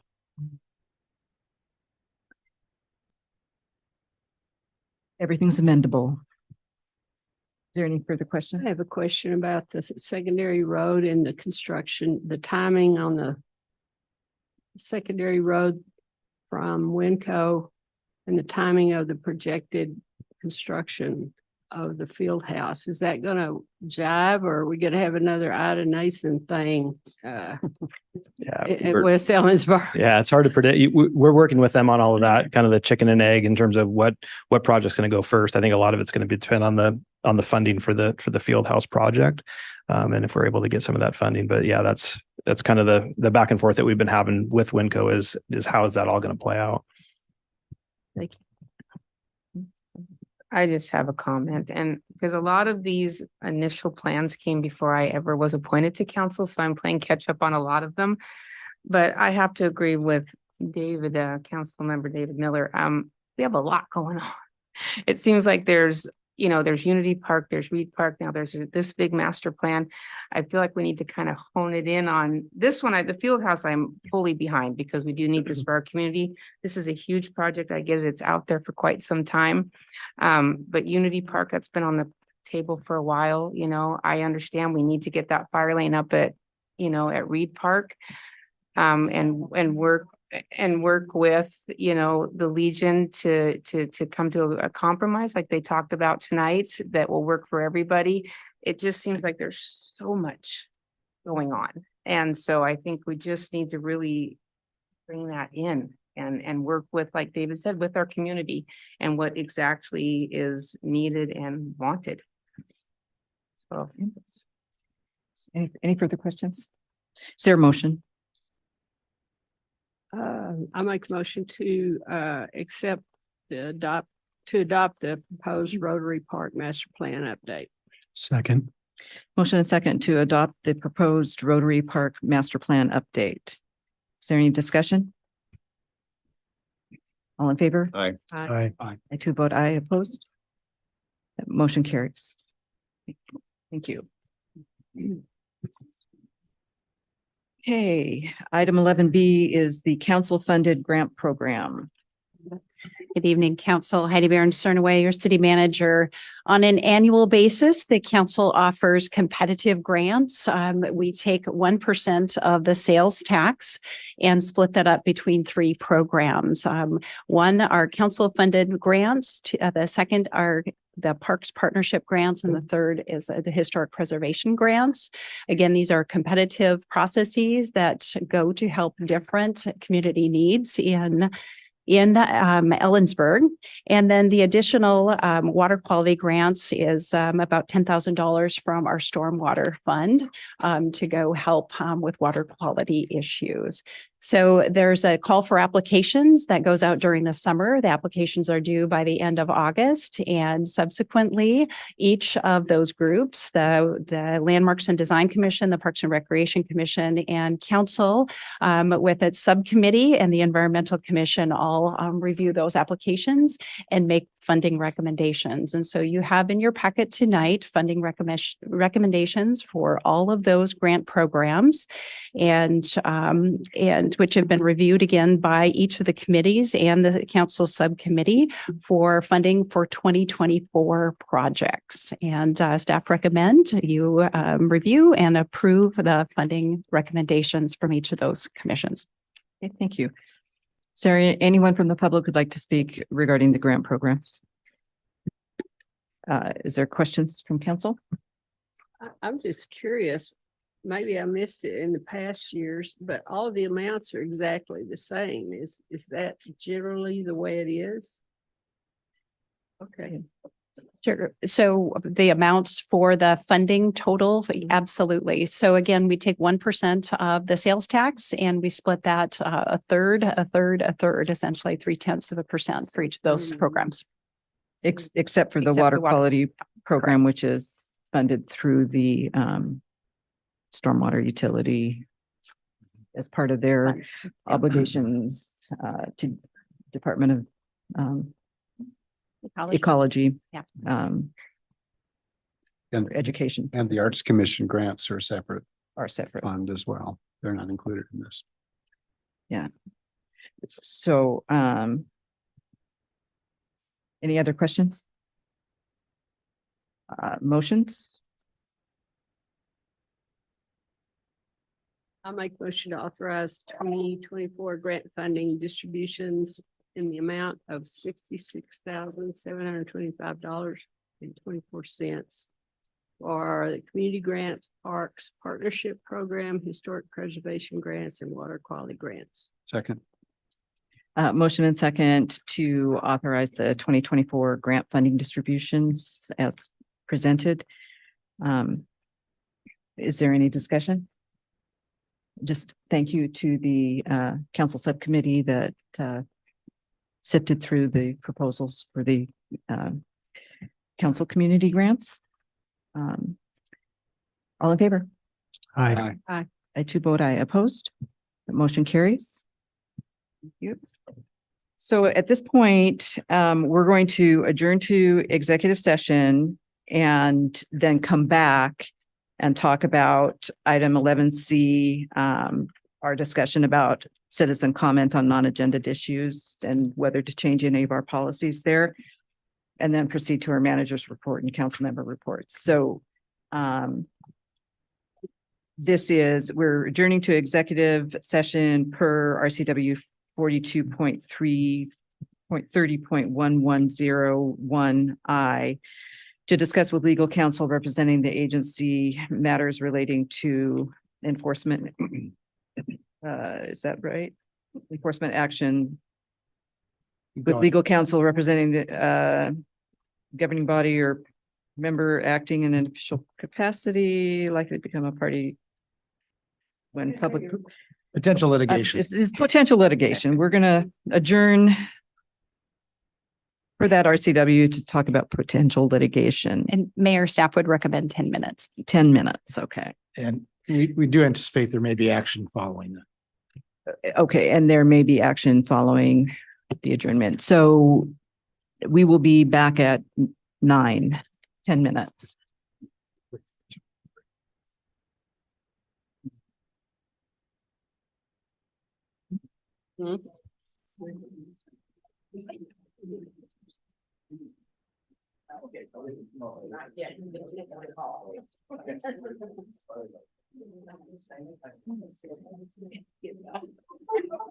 It's just taking my thought.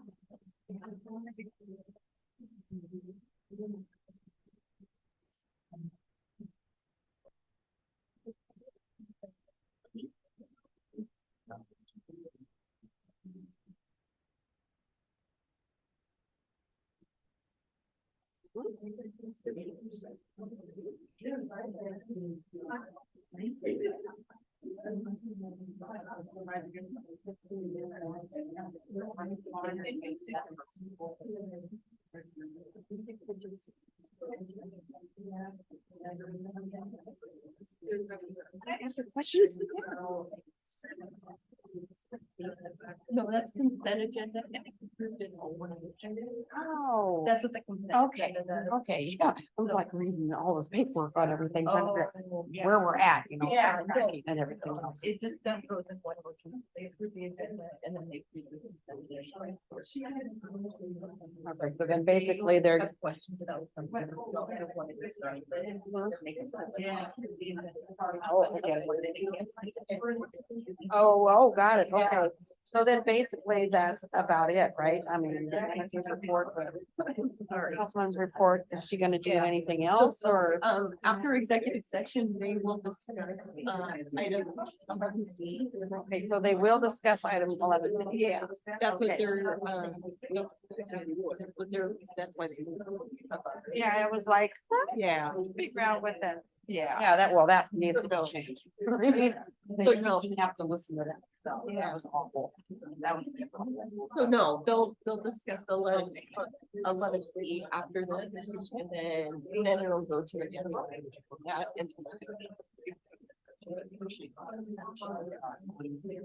Vermont done. Yeah. I can understand that. Thank you very much. Yeah, no problem. Oh, I know, I've done a lot of catering.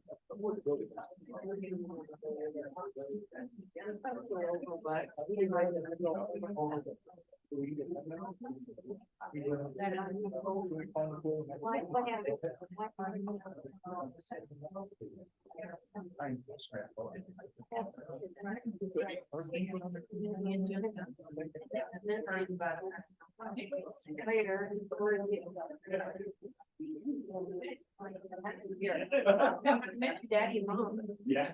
Yeah.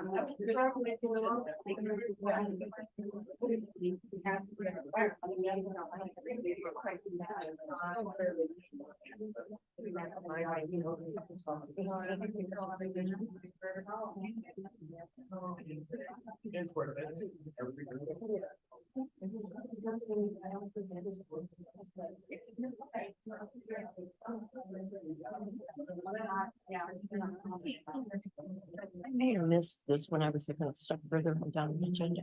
When did they suspend the beginning of the agenda? I missed that. Do you have the agenda in front of you?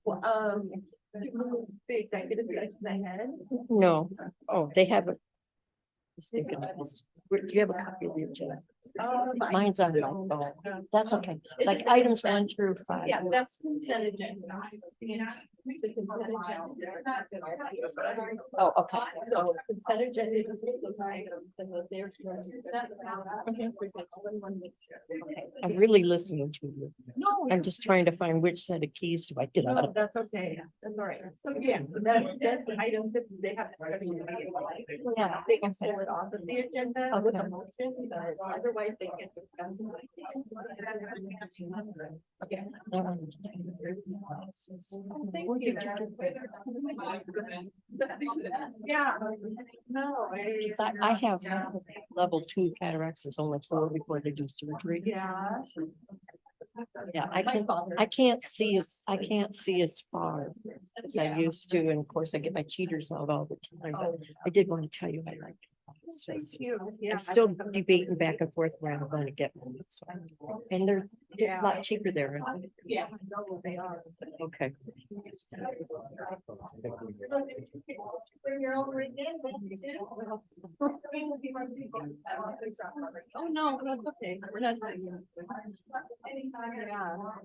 Yeah. No, you're welcome. Thank you. Have a great day. Okay, yeah.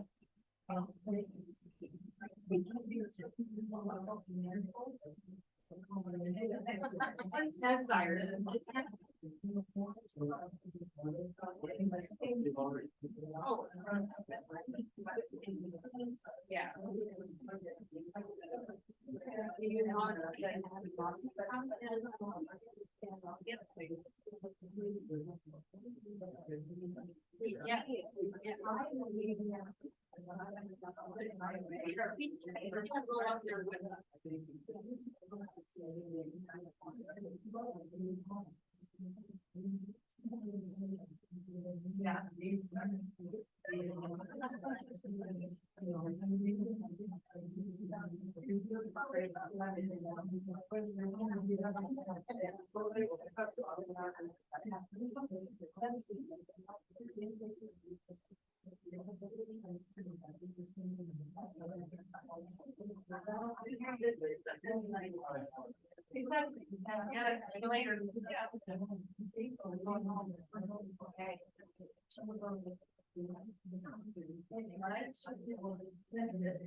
Everybody's budget. City and everybody.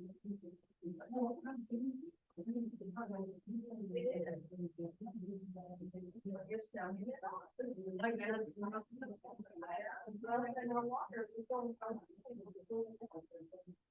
More people would come into the valley. The more people that come into the valley, and they pretty big. Yeah. I didn't grow up with the well, it happened to me, right? Yeah.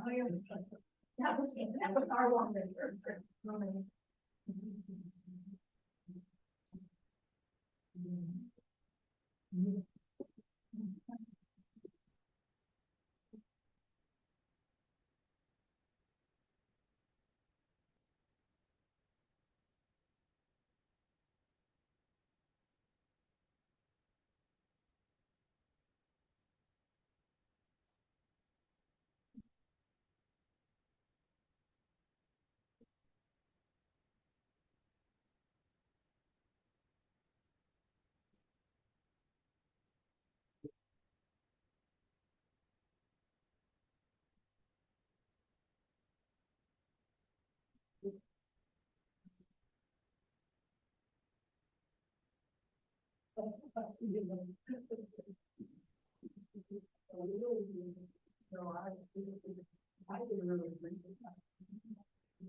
We're extending 5 minutes.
Small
people.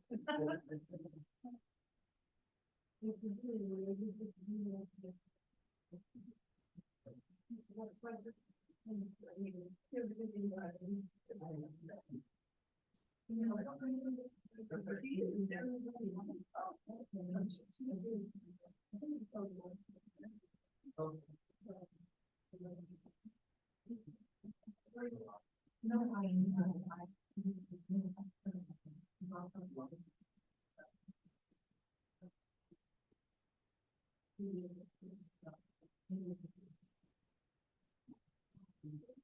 Five more minutes.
Still very much.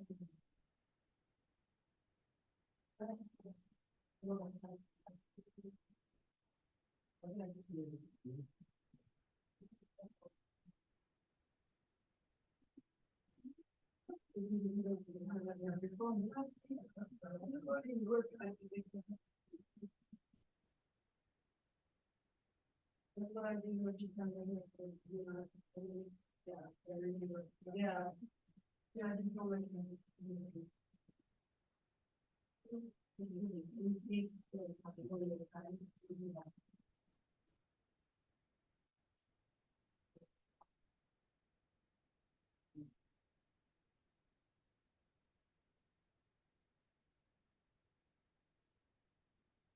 We're reconvening on time in 2 minutes.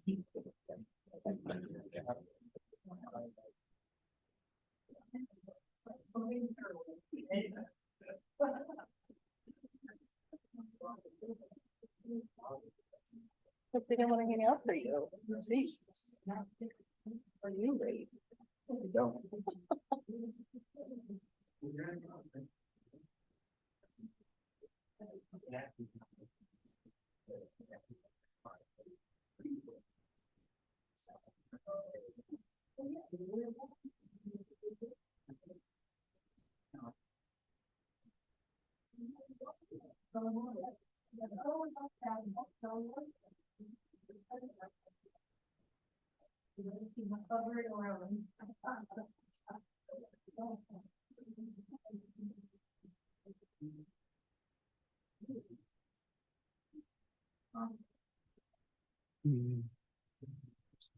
Yep.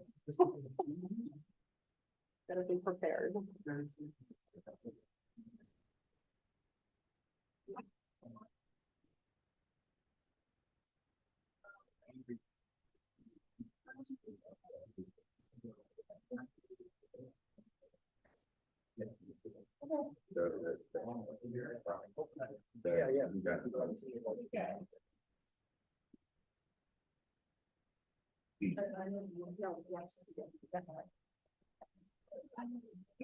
So. This is, I'm playing a role. I know. I'm gonna spend, Just. That would be. Yeah. I'm gonna spend the first month. Limited to what you put in. Did you see?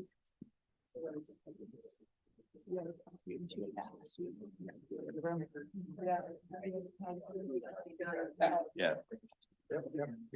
They sent, I think, yeah, somebody said that we got this directly. I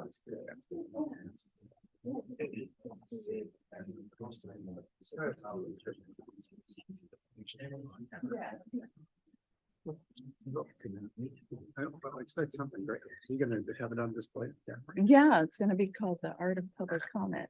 Oh, okay, that's good. That's probably good. I have this vision.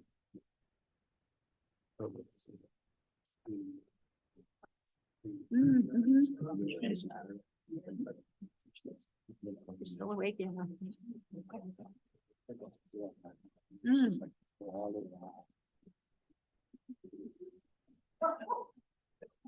Somehow or another, there's some negative positive combinations or something in that. Oh, yeah. Statement. I think that statement was made. I think. Express it a lot of different ways. It's very true. There was a lot of art made. Okay, so we are at item 11C. And this is a discussion regarding citizen comment on non-agenda issues.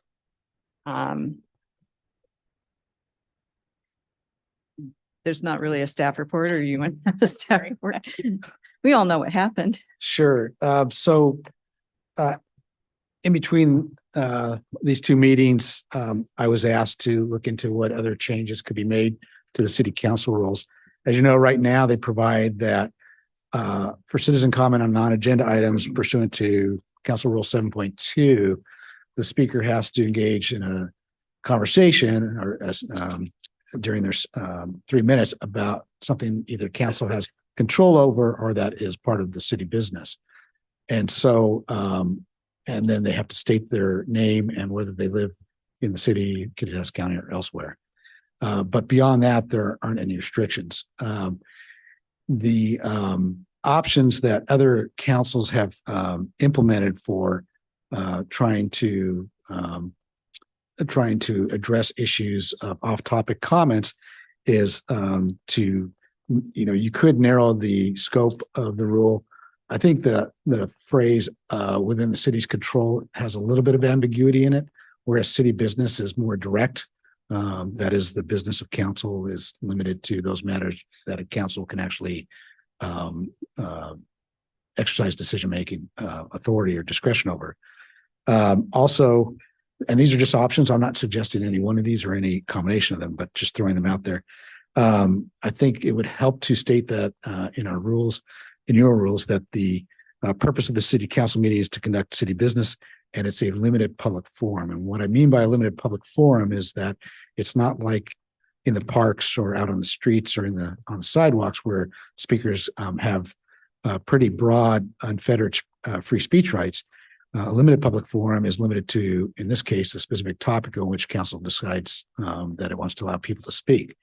And so that means you can exercise controls over the time, place, and manner and the way it's conducted in that regard. Again, it has to be content neutral without regard to the speaker's viewpoint or the views they're expressing. Again, you could eliminate remote public comments entirely. Public comments on non-agenda items are not required by state law. They are required to be allowed for items that council is taking action on. And as you know, you don't take action on anything having to do with non-agenda items in the public comment section. Another option is to require folks commenting virtually to have their cameras turned on when they are unmuted by IT. I would point out that some people might have technical difficulties which may prevent them from having their camera on. And I also would point out that people could still call in through Zoom. There's a Zoom phone-in number for those people who are not able to have a camera or a computer for that matter. So those are some options. Again, some city councils go into quite some detail about limiting what public comment on non-agenda items can include. And they make it clear that it's an opportunity to speak to council about the council's business or what the items that would be within, as you have it now, council control. I think that sort of covers it. That's not probably the only options that are available, but those are the ones that I found most common in reviewing other city councils' rules on this topic. So I had a few, I just kind of want to go down a list from like the most nuclear option to refining things. So just to start the discussion, does the council, it is optional to have citizen comments on non-agenda items. Does the council want to continue to allow the public that access? Yeah, would you like to do public comment? Oh, yeah, we could. Sure. Good idea. Is there anyone who would like to speak to this issue? Mr. Hanson. Hi, I'm Landis Hanson.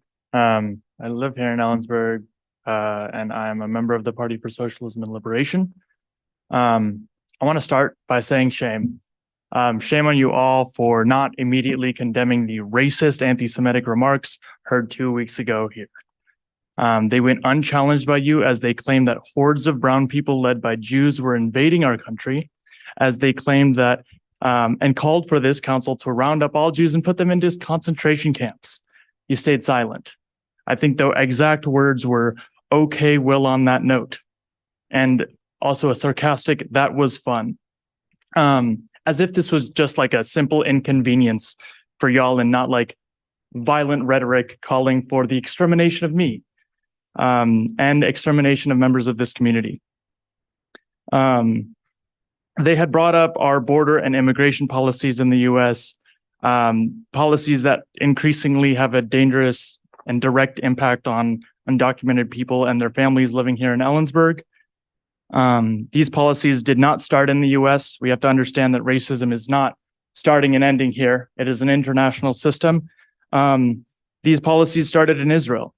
Israel pioneered the way that we treat Black and brown people in the 21st century, leading us to surveillance towers in Arizona, developed by Israeli technology, and giving us regular meetings, trainings, and seminars for ICE and their Israeli counterparts to learn from one another. Landis. Disastrous impacts on communities here.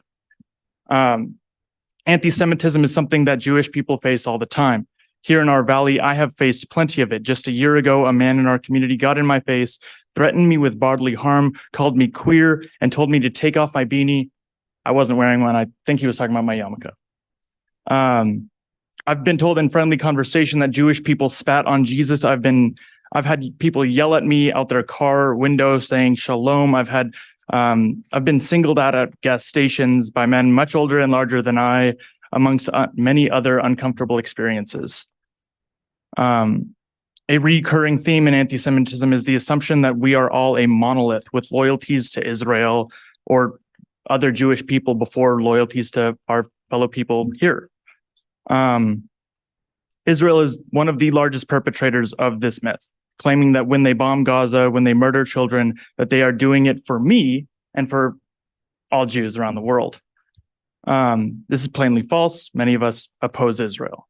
We oppose them especially as their leaders engage in Holocaust revisionism that inspires anti-Semites like we saw here 2 weeks ago. Racism here is strengthened by racism there and vice versa. So I'm here to call the City Council to jointly condemn racism, anti-Semitism, and bigotry here in our valley and its counterpart on display in apartheid Israel. You failed to do so 2 weeks ago. It is up to you to voice your condemnation strongly and show your willingness to understand racism not as interpersonal conflict or just a simple inconvenience, but as an international system devaluing Black, brown, and otherized labor, sovereignty, and human dignity. Thank you. Thank you. Is there anyone else in the audience who'd like to speak?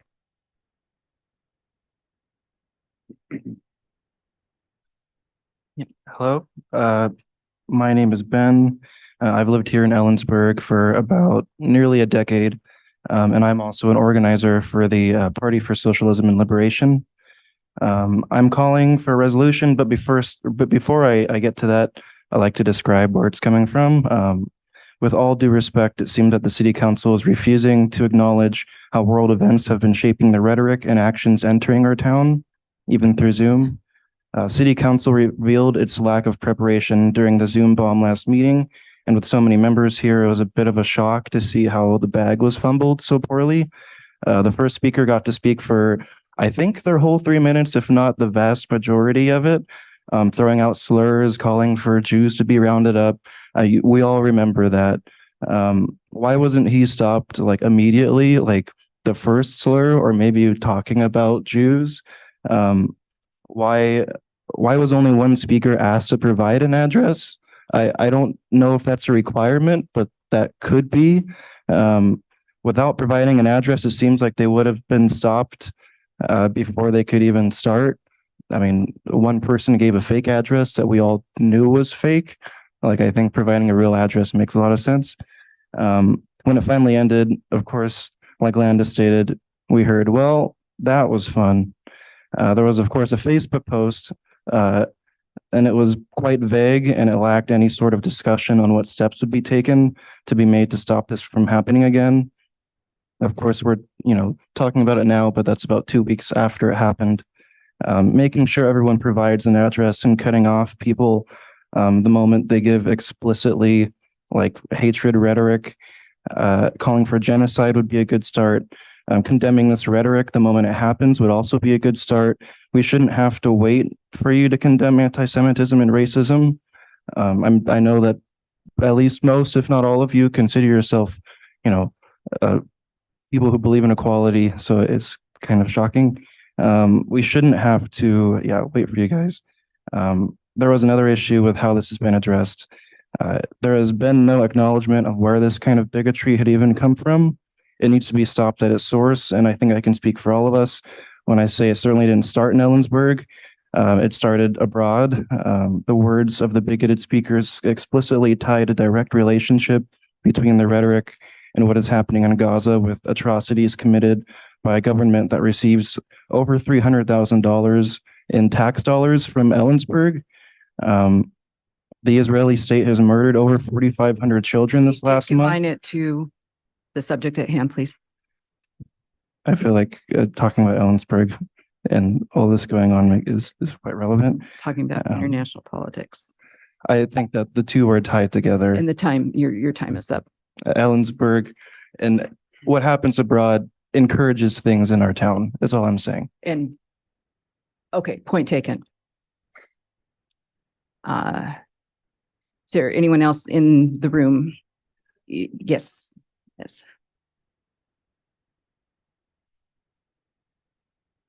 So, my name is Birgit Mitchell, as I was here before. And as I say, I've lived here about 20 years, and I want to say that I know that you guys were probably, I can just guess that you were probably, Ellensburg is a really sweet town. Let me start there. A really sweet town. And so I'm sure you were all taken by surprise by whatever that online thing was, because I didn't personally see it, but I'm certain that. So I guess maybe what the suggestion needs to be is that maybe some kind of, this needs to be addressed as like some kind of resolution or something about what is Ellensburg's stance on this kind of behavior. And if it were to start happening in more aggressive terms, because I know, for example, that some years back, I think it was, I want to say 2016, I believe it was, like a full page ad was taken out by the Ku Klux Klan in the Daily Record. I'm not sure exactly what the date on that was, but I'm pretty sure it was 2016. And also there were some issues about the Proud Boys coming to town and stuff. So I think that that's kind of the point, is just that we need to be really clear because of the world situation right now about what the stance is in Ellensburg on these types of things. I think that's what is being asked for. Okay. Yeah. Okay. Thank you. Do you feel like you understand me? Because I know Ellensburg is like such a nice town. Like it has a failing. It's too nice sometimes. Everybody's so nice to each other. Thank you. And we don't think that the speakers last meeting were from Ellensburg. They weren't, right.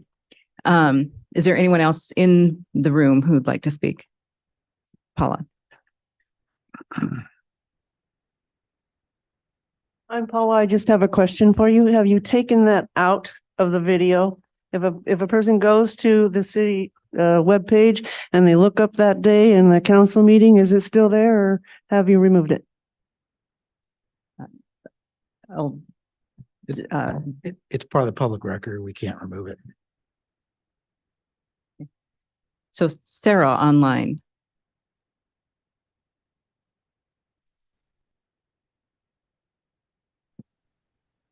Please, with your name and whether you live in the city, and you have 3 minutes. Wonderful. Thank you so much.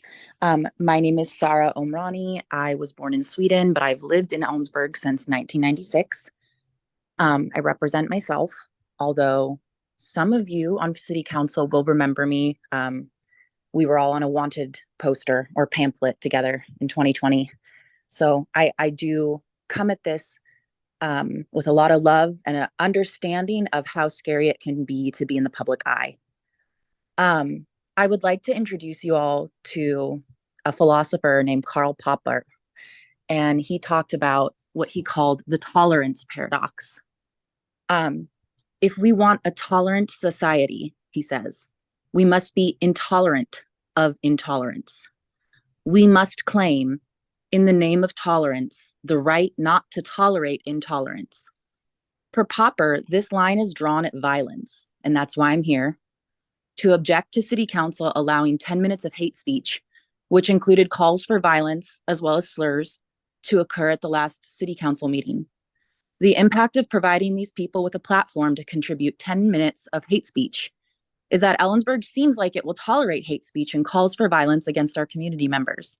Many community members feel fearful after what was allowed to occur at the last City Council meeting, and I'm sure that this is not the impression you all want to be making to our community or the world at large, because I agree. I don't think that these people were local. I have spoken to at least one City Council member about the incident, and it is my understanding that she was also fearful. To my knowledge, everyone on City Council is white and no one is Jewish. Please correct me if I'm wrong in this.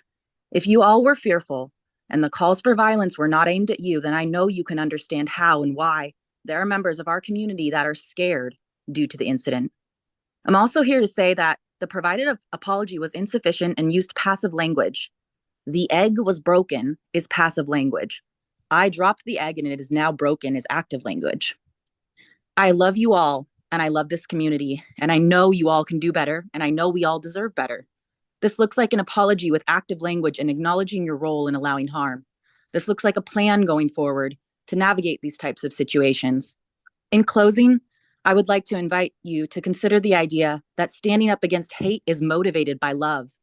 In the same way that a mother bear protects her cubs from harm because she loves them, I am here as a mother bear to invite you to be a mother bear with me. I love this community and I will protect it fiercely out of love. We must not tolerate evil. Thank you for understanding. Thank you, Sarah. Circe.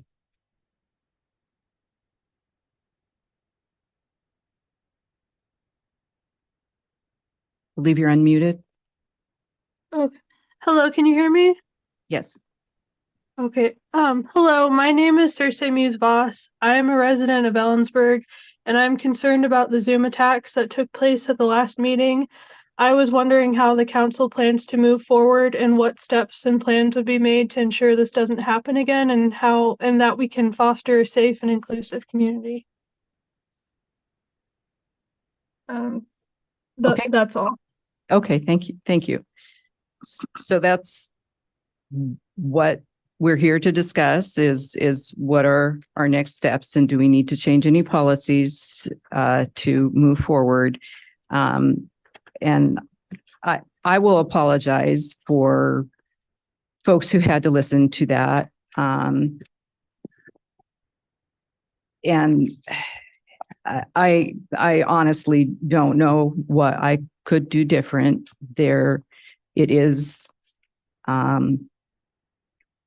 speech that we don't like is still protected free speech. And so, and you have to, I had to go through each and every one of the speakers and listen long enough to determine whether they were off, whether they met the threshold of whether they were talking about city business or not. I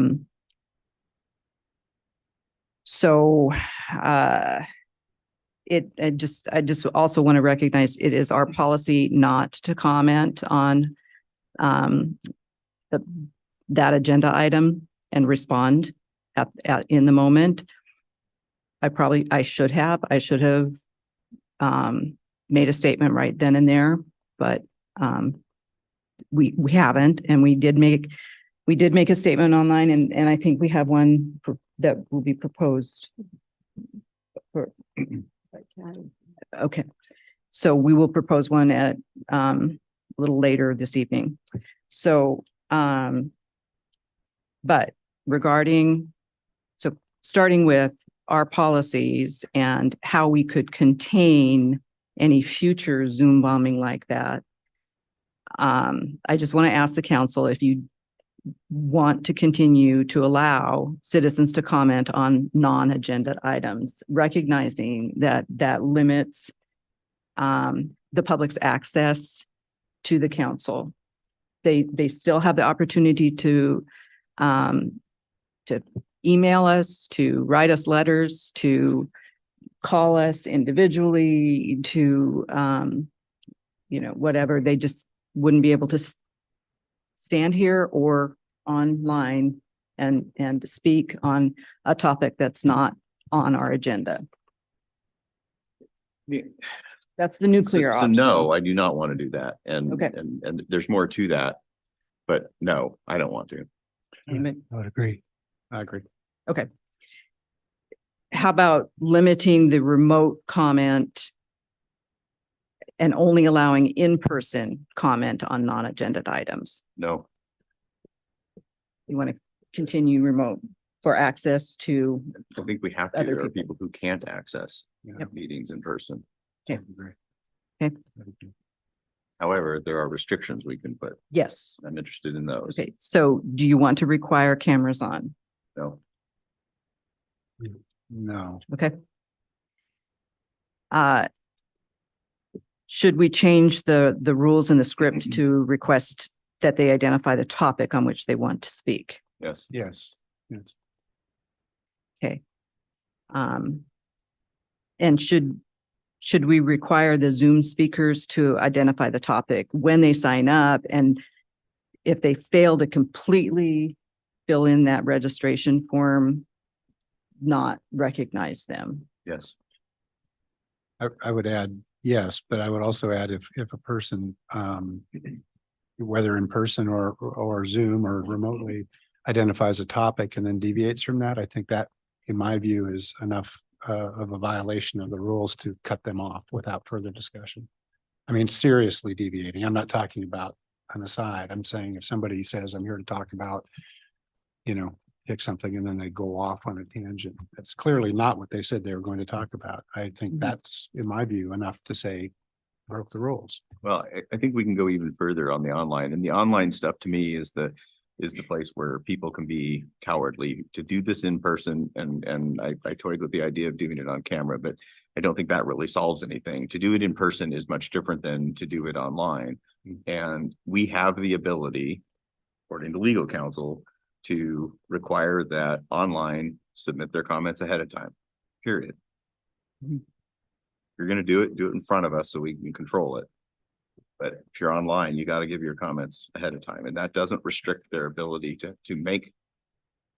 participate in public comment. It just gives us an idea. And if they go off script, that's a time to stop. Okay, so in addition to identifying the topic that they want to speak on, that registration form would require them to provide written comments from which they cannot deviate. Yes. Can I comment on that? That's tricky. That's tricky. I think if you're going to do that, then you're going to have to create an earlier cutoff for registration, because oftentimes we'll get people that will register either right at the start of the meeting at 7 o'clock, or they'll come in because they know their topic's going to be there's going to be other things first, and they will not register until the meeting's actually started.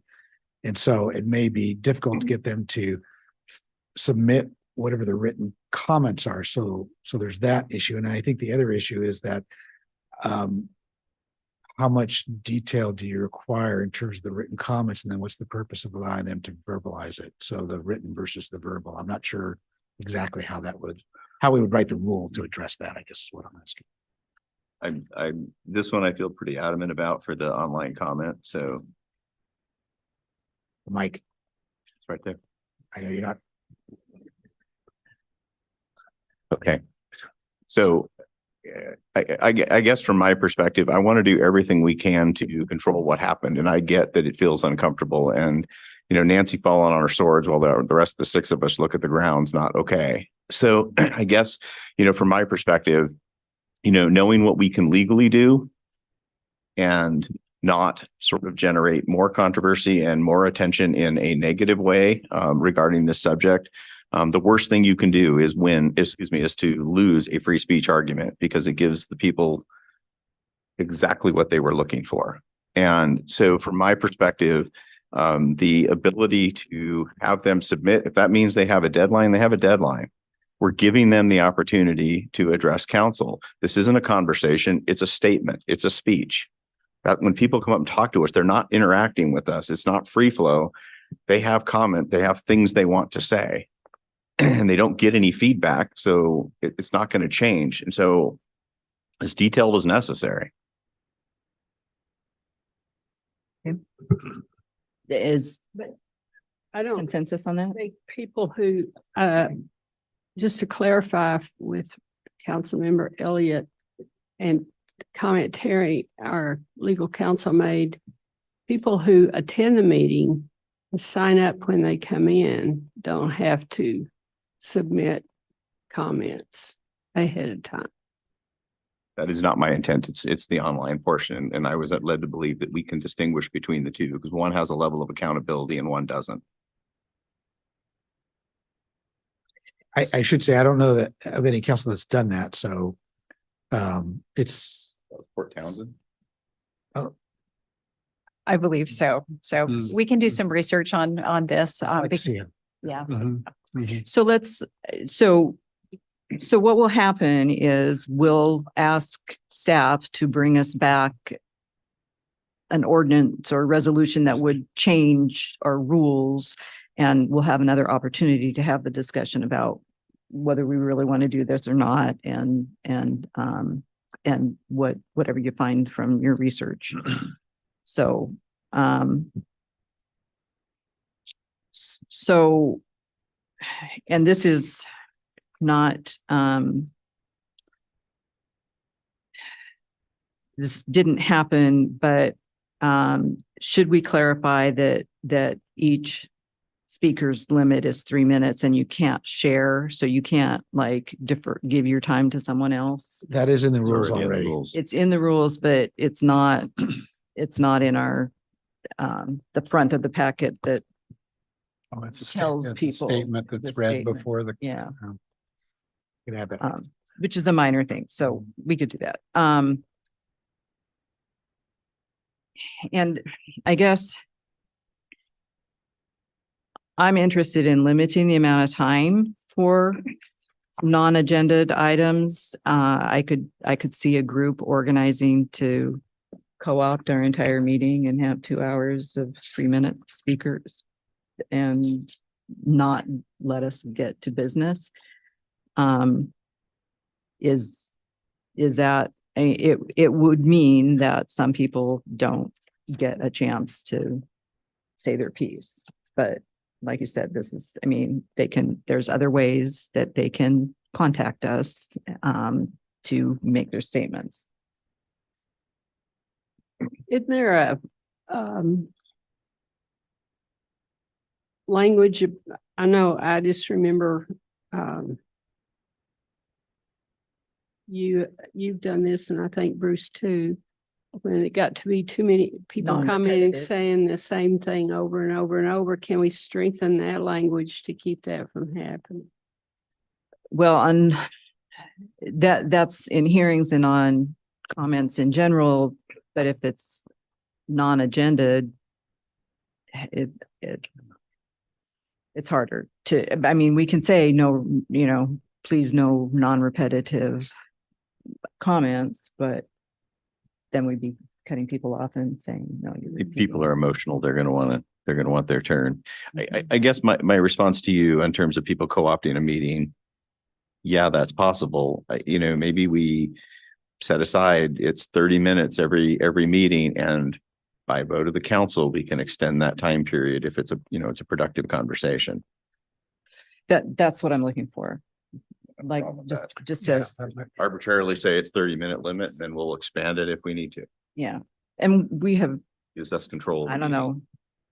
I don't know a time that we've gone 30 minutes on that, but Well, we could make it 15, but we could also allow for anyone who, we could break it up. We could whatever time was appropriate. If there were more people, we could keep that last piece to the end of the meeting for those that really want to stick around and comment.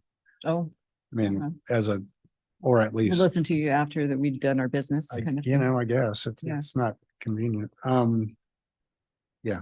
So an overall time limit. I think it strikes me, and I think we have no choice on this because we're creating it's just like rules in general. We are forced to take actions for the worst people, right? We're trying to deal with the people who will take advantage of every situation for the worst possible reasons.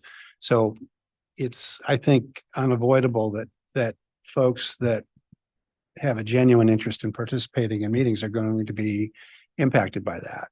And I think the one example, and I think we're on this, but I don't know that it's perfect, is that the advance requirement to submit comments is well intended, and I like the idea as a way to kind of control this segment of comment. But I know that people that are just ordinary participants, not someone with an agenda necessarily or an axe to grind, a lot of times the participation is spontaneous. There are people that are watching the meeting on YouTube or on the public access cable, and they decide to call in. And I think what will happen is if we set and I'm not opposed to the time limit, but we have to recognize there will be people in our community, largely because those are most of the people that care about what we do, who may not be able to participate remotely because they weren't prepared to submit comments ahead of time, if that makes sense. These aren't people that are trying to disrupt. These are people that are just trying to participate. And I get that, but it's not perfect. So I get that. And my partial rebuttal to that is that the public comment on non-agenda items is at the front end of the meeting. We really haven't gotten into the meat of the meeting. The agenda's there. Yeah. And so we've done proclamations and approved agendas at that point. So if something is spurring somebody to jump into the middle of the meeting, It's going to be on. because it's a non-agenda item, it's coming back to council. Oh, sure. Guaranteed. So we're not losing anything by taking that first 10 minutes of the meeting and saying, hey, you can't jump in the middle of a conversation that really wasn't a conversation, because there's nothing's been presented. I get that. I think sometimes someone is inspired to comment based on what someone else says, and, oh, well, you know what? That's a good point. I didn't think about that. I want to throw my 2 cents in. Now, maybe the fallback position is, you know what, if you weren't able to provide comments today, then the next meeting's available to you or something. I mean, we're not cutting people off. Or you can email each and every one of the council members like. Right. Well, there's that too. Constituents still do. So, yeah, I just want to, I think not to get off track here, but I think just to be really clear. And I think that I think it's honest, I think, to say that every one of us is sickened by this. Okay. We're not on the fence about what we think is good or bad, but I think the law is where we have to lean in terms of what we allow. And as distasteful as it is, free speech to people that abuse the privilege is protected. And I think where we are, our structure of rules really is confined to whether the comments are part of a function of our meeting. Does it specifically relate to city business? I'm not interacting. I'm just. Say something, say anything. Landis. Yeah, I'm not asking. You have not been recognized. I'm not asking for input. My observation is we are bound by law, and I think we all respect that. And I always go back to, and I don't mean any disrespect at all, but I always go back to the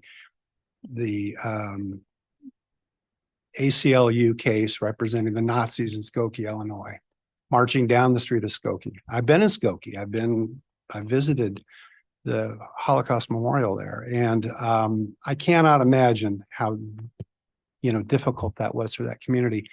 But the city lost. They lost. Now, the march didn't happen there. They went to another community, but the fact is the city said, not in our town. I understand it, and I probably would have voted the same way.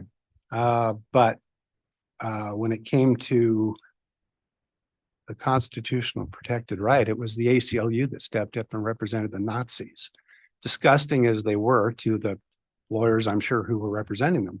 And I think that's the part that we all struggle with, because it is. And there's no easy fix for it, I know, but back to our point, we can only deal with what we're dealing with in terms of council rules. I think we can make our statements, and everyone up here, I think, agrees that a strong statement condemning anti-Semitism and racism in all its forms is the least we can do. But I got off topic, so I said my piece. Yeah.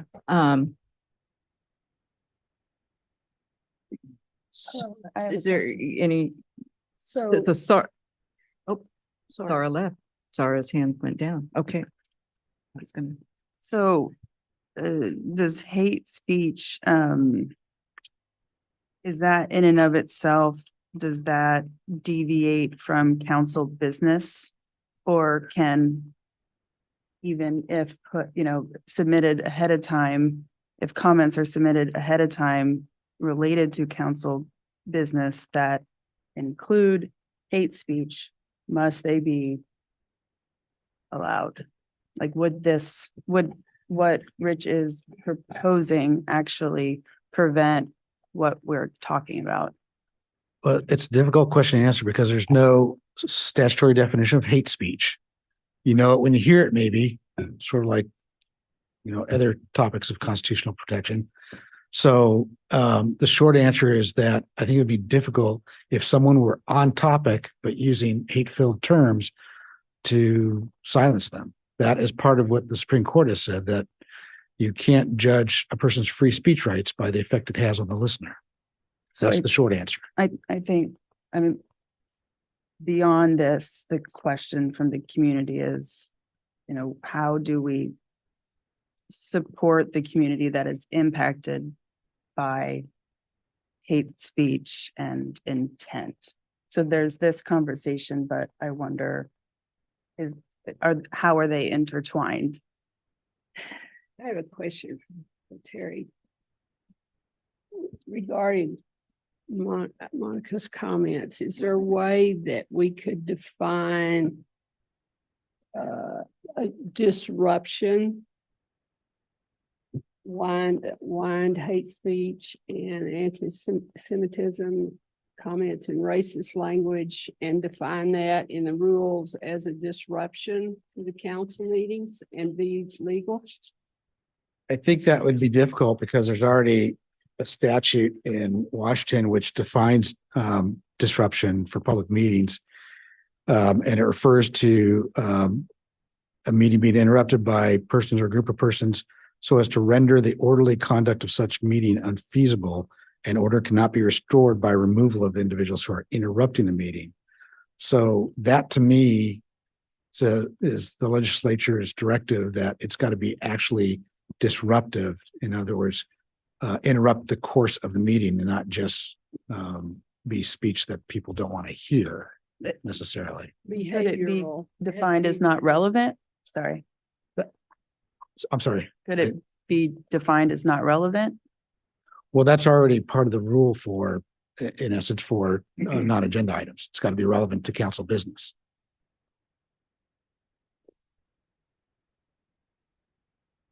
Well, at least it'd give us a preview to be able to judge it and not, if it were written, then people don't have to hear it if we can catch it ahead of time. So can I They might clarify? have to hear some. Yeah. Yeah.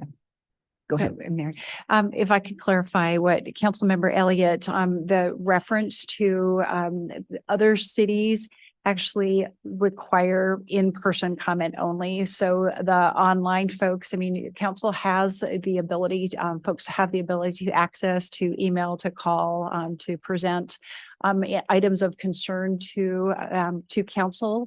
And so other cities, rather than require, again, written comment, people can submit written comment at any time. They're required, if they're going to talk with the council on non-agenda items, to actually be only in person. And so that's the clarification we know that other communities have.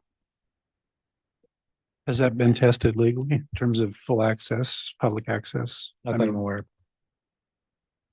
I have a clarification or one other comment that I think you're implying, Councilmember Elliott, that we changed the order of the agenda and moved public comments on non-agenda items to the very first item on the agenda. Are you recommending that? Well, it may be further so, but the point I'm making is that most meetings, we get to this before we get to the substance of the meeting. And it was just in relationship to a spurring conversation, which again, I get your point. So yeah, we can put it at the front end of the meeting, but again, I'm trying to make it harder. We can't prevent this. And so we have to build in things that allow us to manage it, to screen it out, to make it less easy, to make it less impersonal. In my opinion, that's the route we have to take because they're the tools that are available to us. It seems like, could I add, just on the disrupting of the meeting component, if we were to move the citizen comment on non-agenda items to the back of the meeting, meaning after all the council business is conducted, at least the disruption of the meeting, the business of the council would not be affected. However, I think it could still be considered disruptive if it's not on point, right? I mean, well, maybe it's not, maybe that's just a violation of the rules. It's not really technically disruptive, which would be, I think, enough to cut off that sort of diatribe. I kind of like that. And I think it's worth pursuing requiring the written, even if no other city's doing it. Ellensburg can be the first, just to at least explore it. So sorry, I'm a little fuzzy. Is there a request to fashion a rule that says all online comment has to be submitted ahead of time or just for non-agenda items? For non-agenda items. And Right. that's where I'm not sure if we have, we'll have to explore whether that's possible with the Zoom sign in. I don't know that. Oh, I see. It may be, but I just don't know. Well, if there's a line that says what topic, which agenda item, or if public comment on non-agenda items, please state your topic and write your statement, submit a written statement from which you may not deviate. Yeah, I have a hard time imagining someone, I get why it would be great, but to require it, but I have a hard time picturing the average person sitting at home, spending time writing a script and then sitting down and reading the script during the comment period. I do a lot of presentations. I make a lot of notes. I never read a verbatim script, right? I mean, nobody does. I get that maybe this is one of those examples where we have to force it in there because it's so, dangerous otherwise, but I don't know how practical it is. I don't think they're looking at reading the script that they write for that comment section. I think that's just this is your topic of what you're going to be talking about, Right. and bullet points. I heard and two things. I heard deviating identified- from that into, the speech that we heard Right. last meeting, Right. would give the mayor the prompt immediately to terminate, Yeah. to just, oh, this is my script. Yeah, I heard two things. I heard one, clearly identify topic, which I think everybody agrees with. And two, give us your comments in writing. And in my view, that's a script. That's not, I want to talk about, the price of corn or gas or whatever. It's like, it's so to the earlier comment, it's like, here's the script, you gave it to us. And if you deviate from what you wrote, we can pull the plug. And I just think that's going to be very challenging to manage. And maybe that's not the intent. Maybe I misread that. Maybe script isn't really script. I mean, maybe it's just bullet points of themes. But how then does the mayor, any mayor, not just Mayor Lowquist, any mayor, interpret how much space you give someone between the lines? That gets to be an impossible task. It's something we can explore, and anything we decide has to come back to us before we decide it. So, Well, could we clarify the idea of the script? I mean, is there any feeling one way or the other? I mean, I could see both. Can I raise one other issue is, sorry, but if you require that, somebody's going to have to read the scripts and someone's going to have to make a decision whether they're varying from what they submitted online. And I'm not sure. I mean, I think the rules should probably encompass how that's accomplished so that it's clear. Right now, the presiding officer has the ability to determine whether somebody is on topic or off topic for any particular agenda item. Any council member can make a point of order as well on that, but that doesn't, I'm not sure how you want staff to draft this. So I guess, because it's my suggestion, most of the presentations that we get an agenda report and they're almost verbatim what the agenda report is. I mean, once in a while, they'll skip a few words or skip a sentence or something like that, but they're reading their agenda reports. And these are people that are From staff, practiced and ready staff, to do right? this. Yeah. And I see, I see people. so I guess my sense is no, this is not literal. Hey, you forgot one word, then we're going to cut you off. But just like anything else, if we deviate significantly from the topic, like you were suggesting, if you came up here to talk about parks and you're talking about police or something like that has nothing to do with parks, that's a significant deviation. And so, again, I am not pretending that this is going to stop. I'm not pretending that this is easy to do. I think we need to do everything we can to make it more difficult, to make it more accountable. And when we have the legal authority, we cut people off. I would not have handled it the same way you did. You probably kept us out of legal trouble.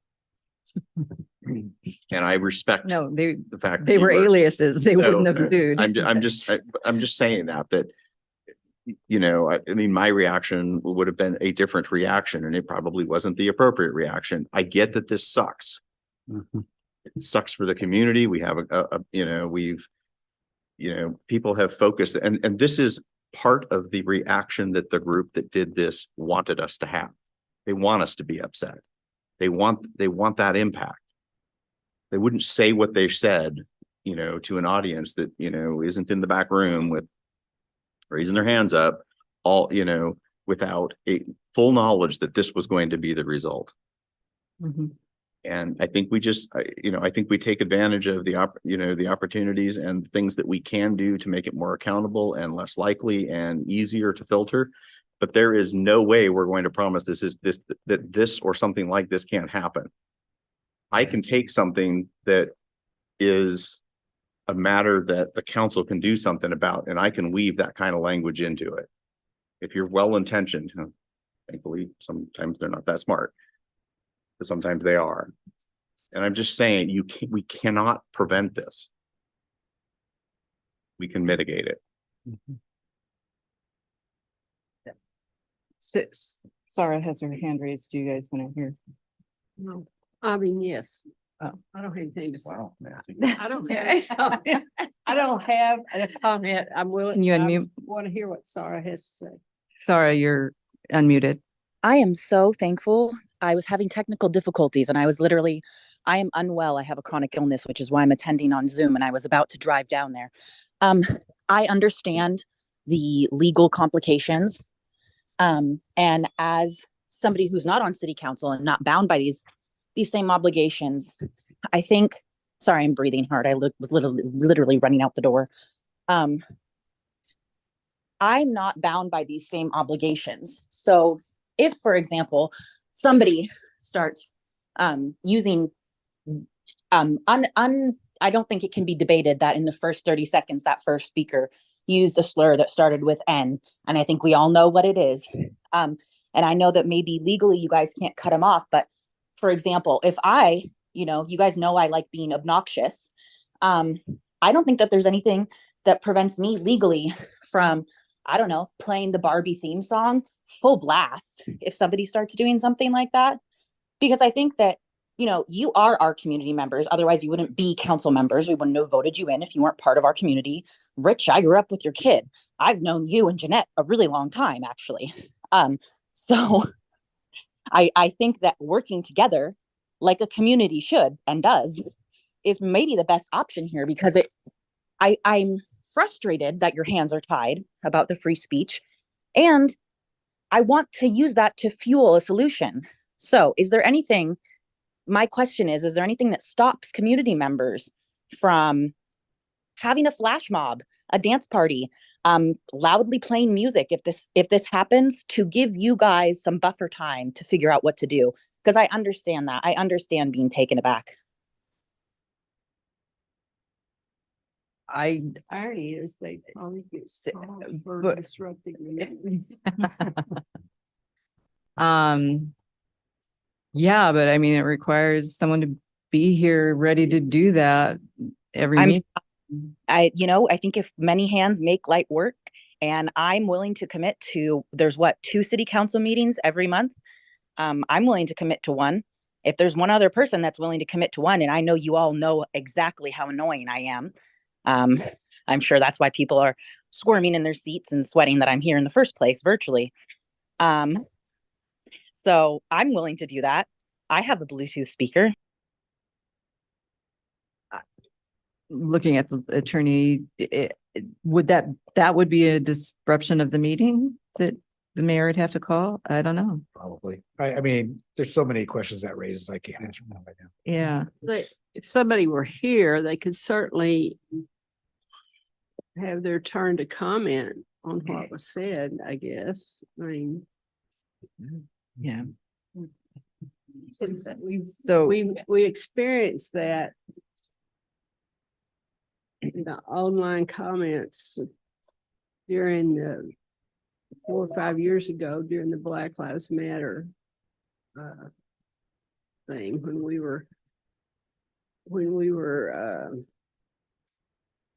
we got all those we'd get comments and somebody would say something and then somebody else would dispute it, and going back and forth and calling people down for saying what they said.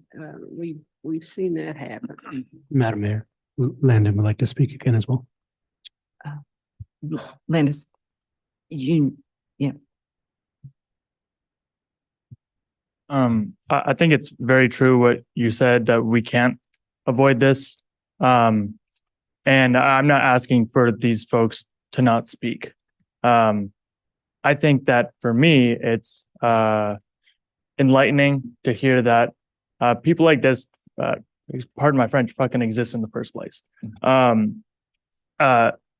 One thing that they did say was incitement to violence. And they called for you to round up Jews. That is, cancel them right there. If I'm not mistaken, that's not protected under free speech. And the second part of that about that is that if this is going to happen, I'm not asking for them to not speak. I'm asking for y'all to say something. We don't have to. Unfortunately, we can't just silence them, right?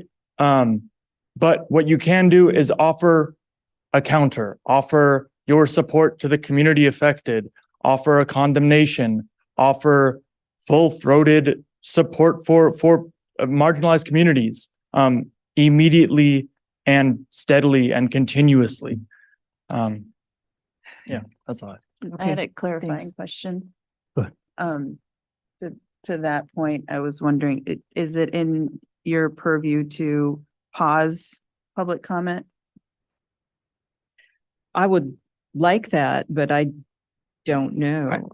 To pause public comment to ensure that it is within the rules, I think is within your, Right. right, as Just the presiding officer. to mute Ask them to stop speaking. You can interrupt them. I Yeah. just did with you, sorry. But yes, you can interrupt them for the purpose of determining, I think you did it a few times. What is your point here? If they're online, if that means silencing, it would be a temporary silence, and then you'd allow them to speak again after you requested clarification or whatnot. So yes is the answer. But could you interrupt to issue a statement of support? Do we have that? That was actually going to be my next question too, because on our bylaws, we're already stated that we do not engage or comment on Right. non-agenda items at the time. But is there a way we can word it in at the end that the mayor can make a statement if need be at the end of the comment section to condemn or condone acts that happen like that? It would be a simple, she would be the only person allowed to speak or comment on that issue. So I would just respond to that saying, I think the mayor has the privilege of responding, and I think the mayor has demonstrated that in other situations too. And so there's an opportunity to sort of wrap up after open comment. Yeah. Even without creating that form. If one maintains the presence of mind to do that after. Can we remind you? But yes, yes. That's why you have a point of order. Point of order? Yeah, I was just thinking. of that. Yes. Yeah. I was just I know we're running late, but I think the public input on this is not surprising. I think everyone feels kind of sickened by this in different ways, but I think it strikes me that this is the kind of, we're dealing with trying to get through a council meeting and providing a clear statement of where we represent the city. But it strikes me that this is similar to how the Not Kitco was created, Kittitas County, where there was a community grassroots effort led to sort of repudiate racism and all the other offenses that were tied into that at the time. And I just think that this is a topic. I had a conversation with a gentleman the other day. I wasn't going to mention this, but a community member, and he at an event unrelated to this. And first thing he told me was he was Jewish. And he said, he was disgusted, he was sickened, but what stayed with me was the comment that from his perspective, just speaking from himself, his own perspective, was as hard as it was to hear that, it's something people absolutely need to hear, because people don't think this exists in our community or anywhere else for that matter. And as hard as it is, people need reminders sometimes. And I think we as a council, we should take on that. We should take the high ground wherever we can. So that's. So we have a prepared statement. We were going to wait until that we will be offering but at the end of the meeting in the manager's report. So if we have enough consensus on moving forward with the council rules, Can you summarize what we've decided?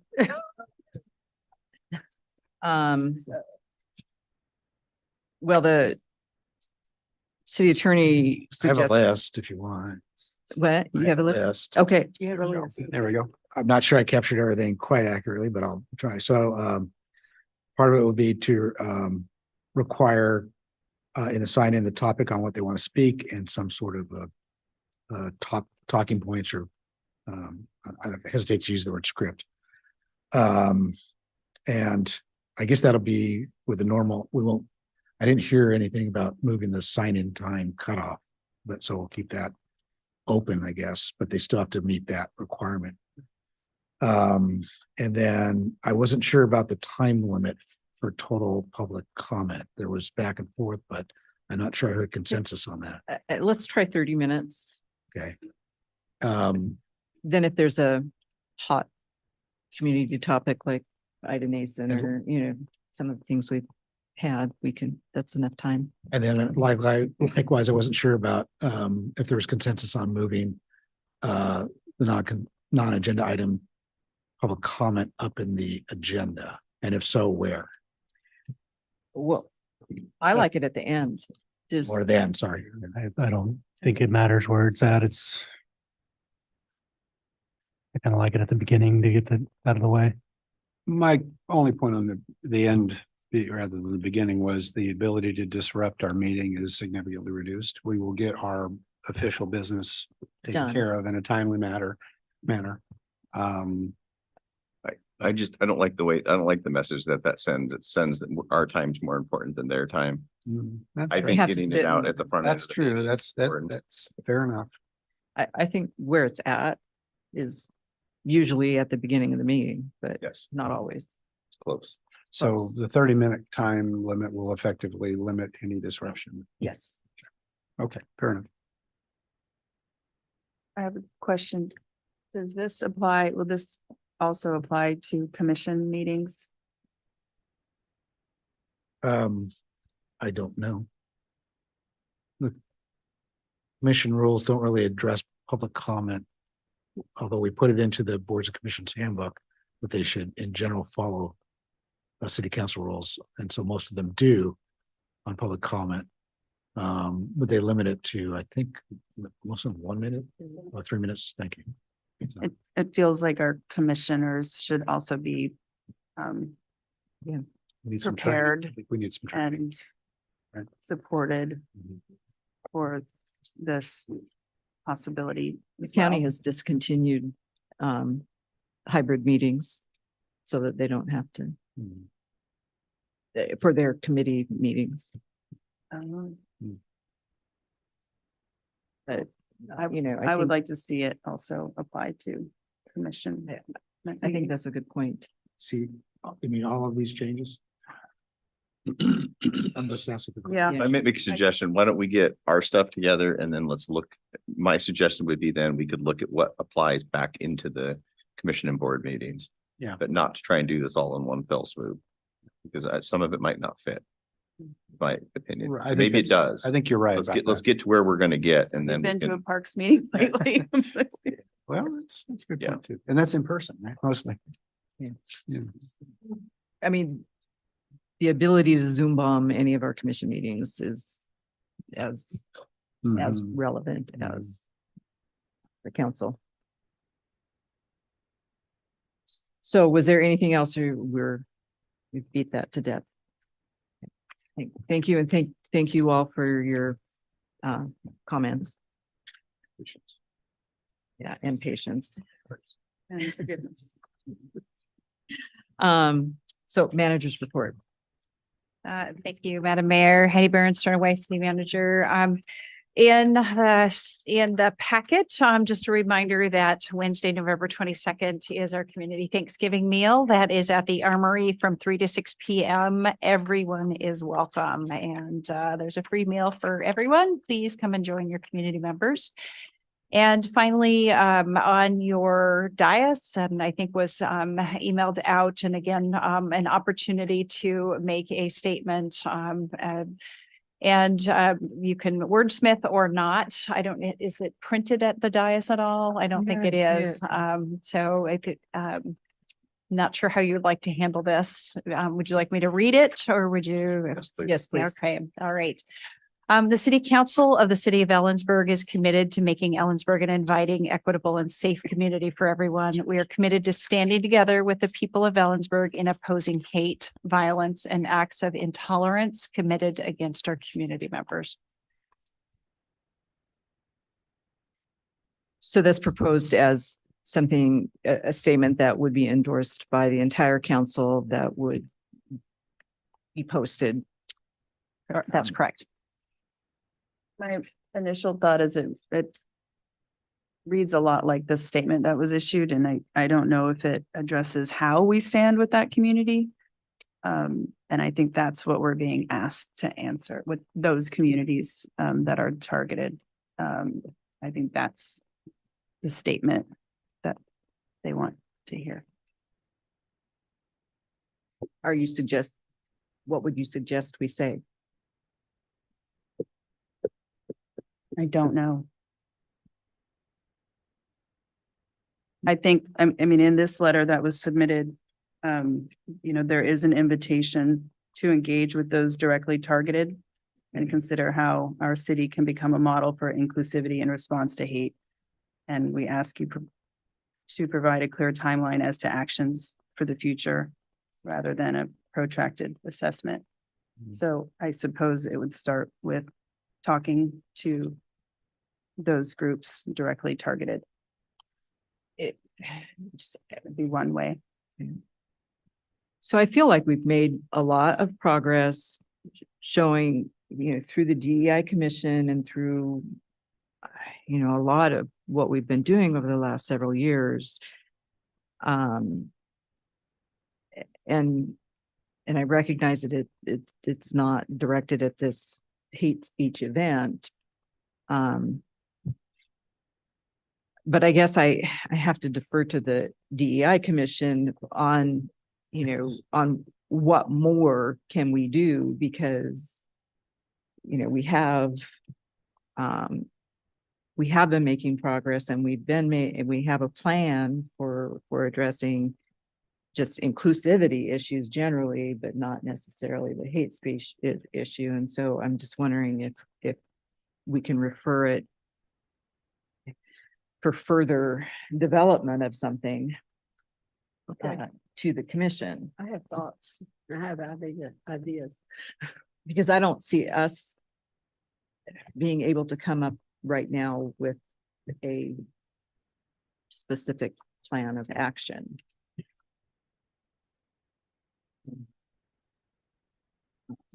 So we could add to the statement that the council has requested that the DEI Commission bring us back a more detailed response. Okay. I know this is getting drug out and we all want to go home, but I think I'm not speaking for you. I'm very passionate here and I apologize. But I feel like we read that statement, if this happens again, we read that statement, it's a slap in the face. It's the same one we're going to say the next time and the next time. If we get a heartfelt immediately apologizing to those marginalized communities from our city and the people that they're looking to, that goes a long ways. Not some speech that comes out that we say every time. And so I feel like that's what they're asking from us. Yes, we need to have a long-term something, but at that particular moment, again, we were caught off guard, but we didn't, that's what they're asking us to do, is now that this has happened, we need to figure out and immediately respond, and not with something that's written over. So that's just where I'm at with it. It just needs to be more personal. Yeah, I would agree with that. I think that's very well said. And I think that goes back to my earlier point. I think we are all in this together. And to the extent that we have a role within the community, I think we have to recognize that we're all forced to some extent to deal with this in their different personal ways, of course. But I think I've had a lot of people who are really upset by this whole thing, and we feel like I think a lot of us feel like we owe the community an apology for how did that happen, and we kind of know how it happened, but we didn't do it on purpose, of course. But your point's well taken. I think that the statement, to me, there's absolutely nothing wrong with the statement. I think it's kind of the example that my conclusion was, it was sort of like, it's already known, but essentially we're against anything bad. Okay. And to your point, Sarah, I think you can fill in the blank, and what is it this week, and next week it might be something else. But I think this is a uniquely, vile sort of strain that exists in our society that I think public entities need to repudiate. And to your point, I would like to see that. Just from the standpoint that moving forward, we need to work together. That's kind of where I thought, where your point was.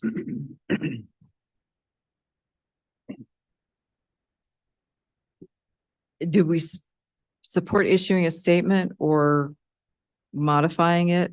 Or, I mean, it's too late to do something immediate.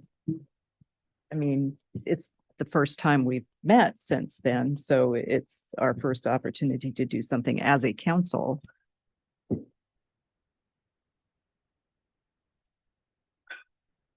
think we start by saying we're sorry. Yeah. Okay. I think I'd like to have the DEI Commission reach out to the groups that are most directly affected by this, and not only sort of help us figure out how we're going to navigate what happened, but more importantly, let's make sure everybody understands, that we can't eliminate this risk, but there are things we can do to make it more difficult. And we own this as a community. And, I guess I would like to see that outreach, and let's hold off on the statement because everybody feels it's kind of an echo of what we said the first time. And come back to us and give us something that's meaningful, something that's going to actually matter. Yeah, I mean, apology, yes.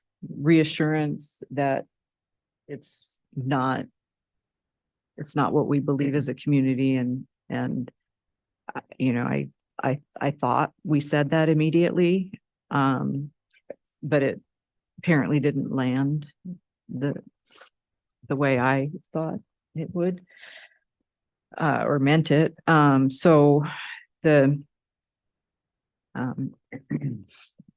So consensus that it goes to DEI Commission to have outreach to the communities that were affected. Yeah, and I mean, I think acknowledgement that we're somewhat complicit in the system that allows for hate speech. That might be too far for Rich. Depends on how it's written. But I think an insincere statement or apology is less valuable than preventing this from happening before. And when you talk about, being complicit, again, there were 7 of us up here and staff in the room and an audience full of people, and everybody was stunned by what happened. It's not just the mayor's fault, it's everybody in this room. And so we didn't know how to react. We didn't know what our legal rights were. And, yes, it was a painful 10 minutes and subsequent 2 weeks.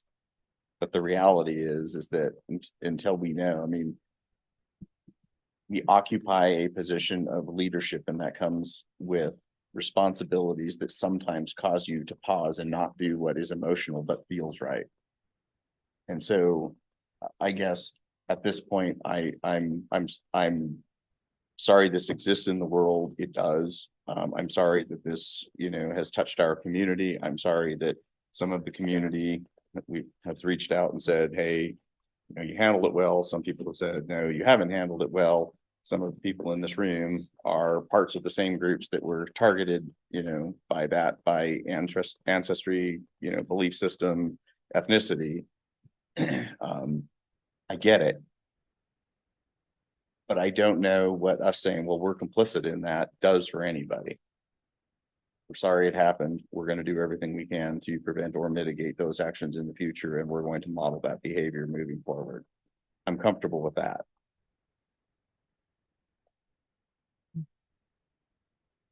Okay. Is there anything more in the manager's report? No, other than staff recommends that we eliminate the second item 13B, the executive session. Okay. Given the hour, do you want to skip council member reports or report? You're quick. You want to? I can save it for next meeting too, whatever you desire. It's let's skip it and just say goodbye, Monica. Yes, that's better use of time. Monica was appointed to her position and we expect the election to be certified. So the new elected person, which actually is Sarah, for Monica's position, will be taking their seats at our next meeting in this first meeting in December. So thank you for serving and we wish you well. Thank you. Well, I'll just say thank you for having me. It's been an honor to sit up here, over here, next to you all, and to learn from you and from the staff over the last couple of years. I'm inspired by your eternal wellspring of empathy and dedication and heart for the community. And I think, and I hope that tonight is proof of that. So, thank you. Okay, thank you. So we will adjourn and see you next month. Happy Thanksgiving, everyone. Yeah.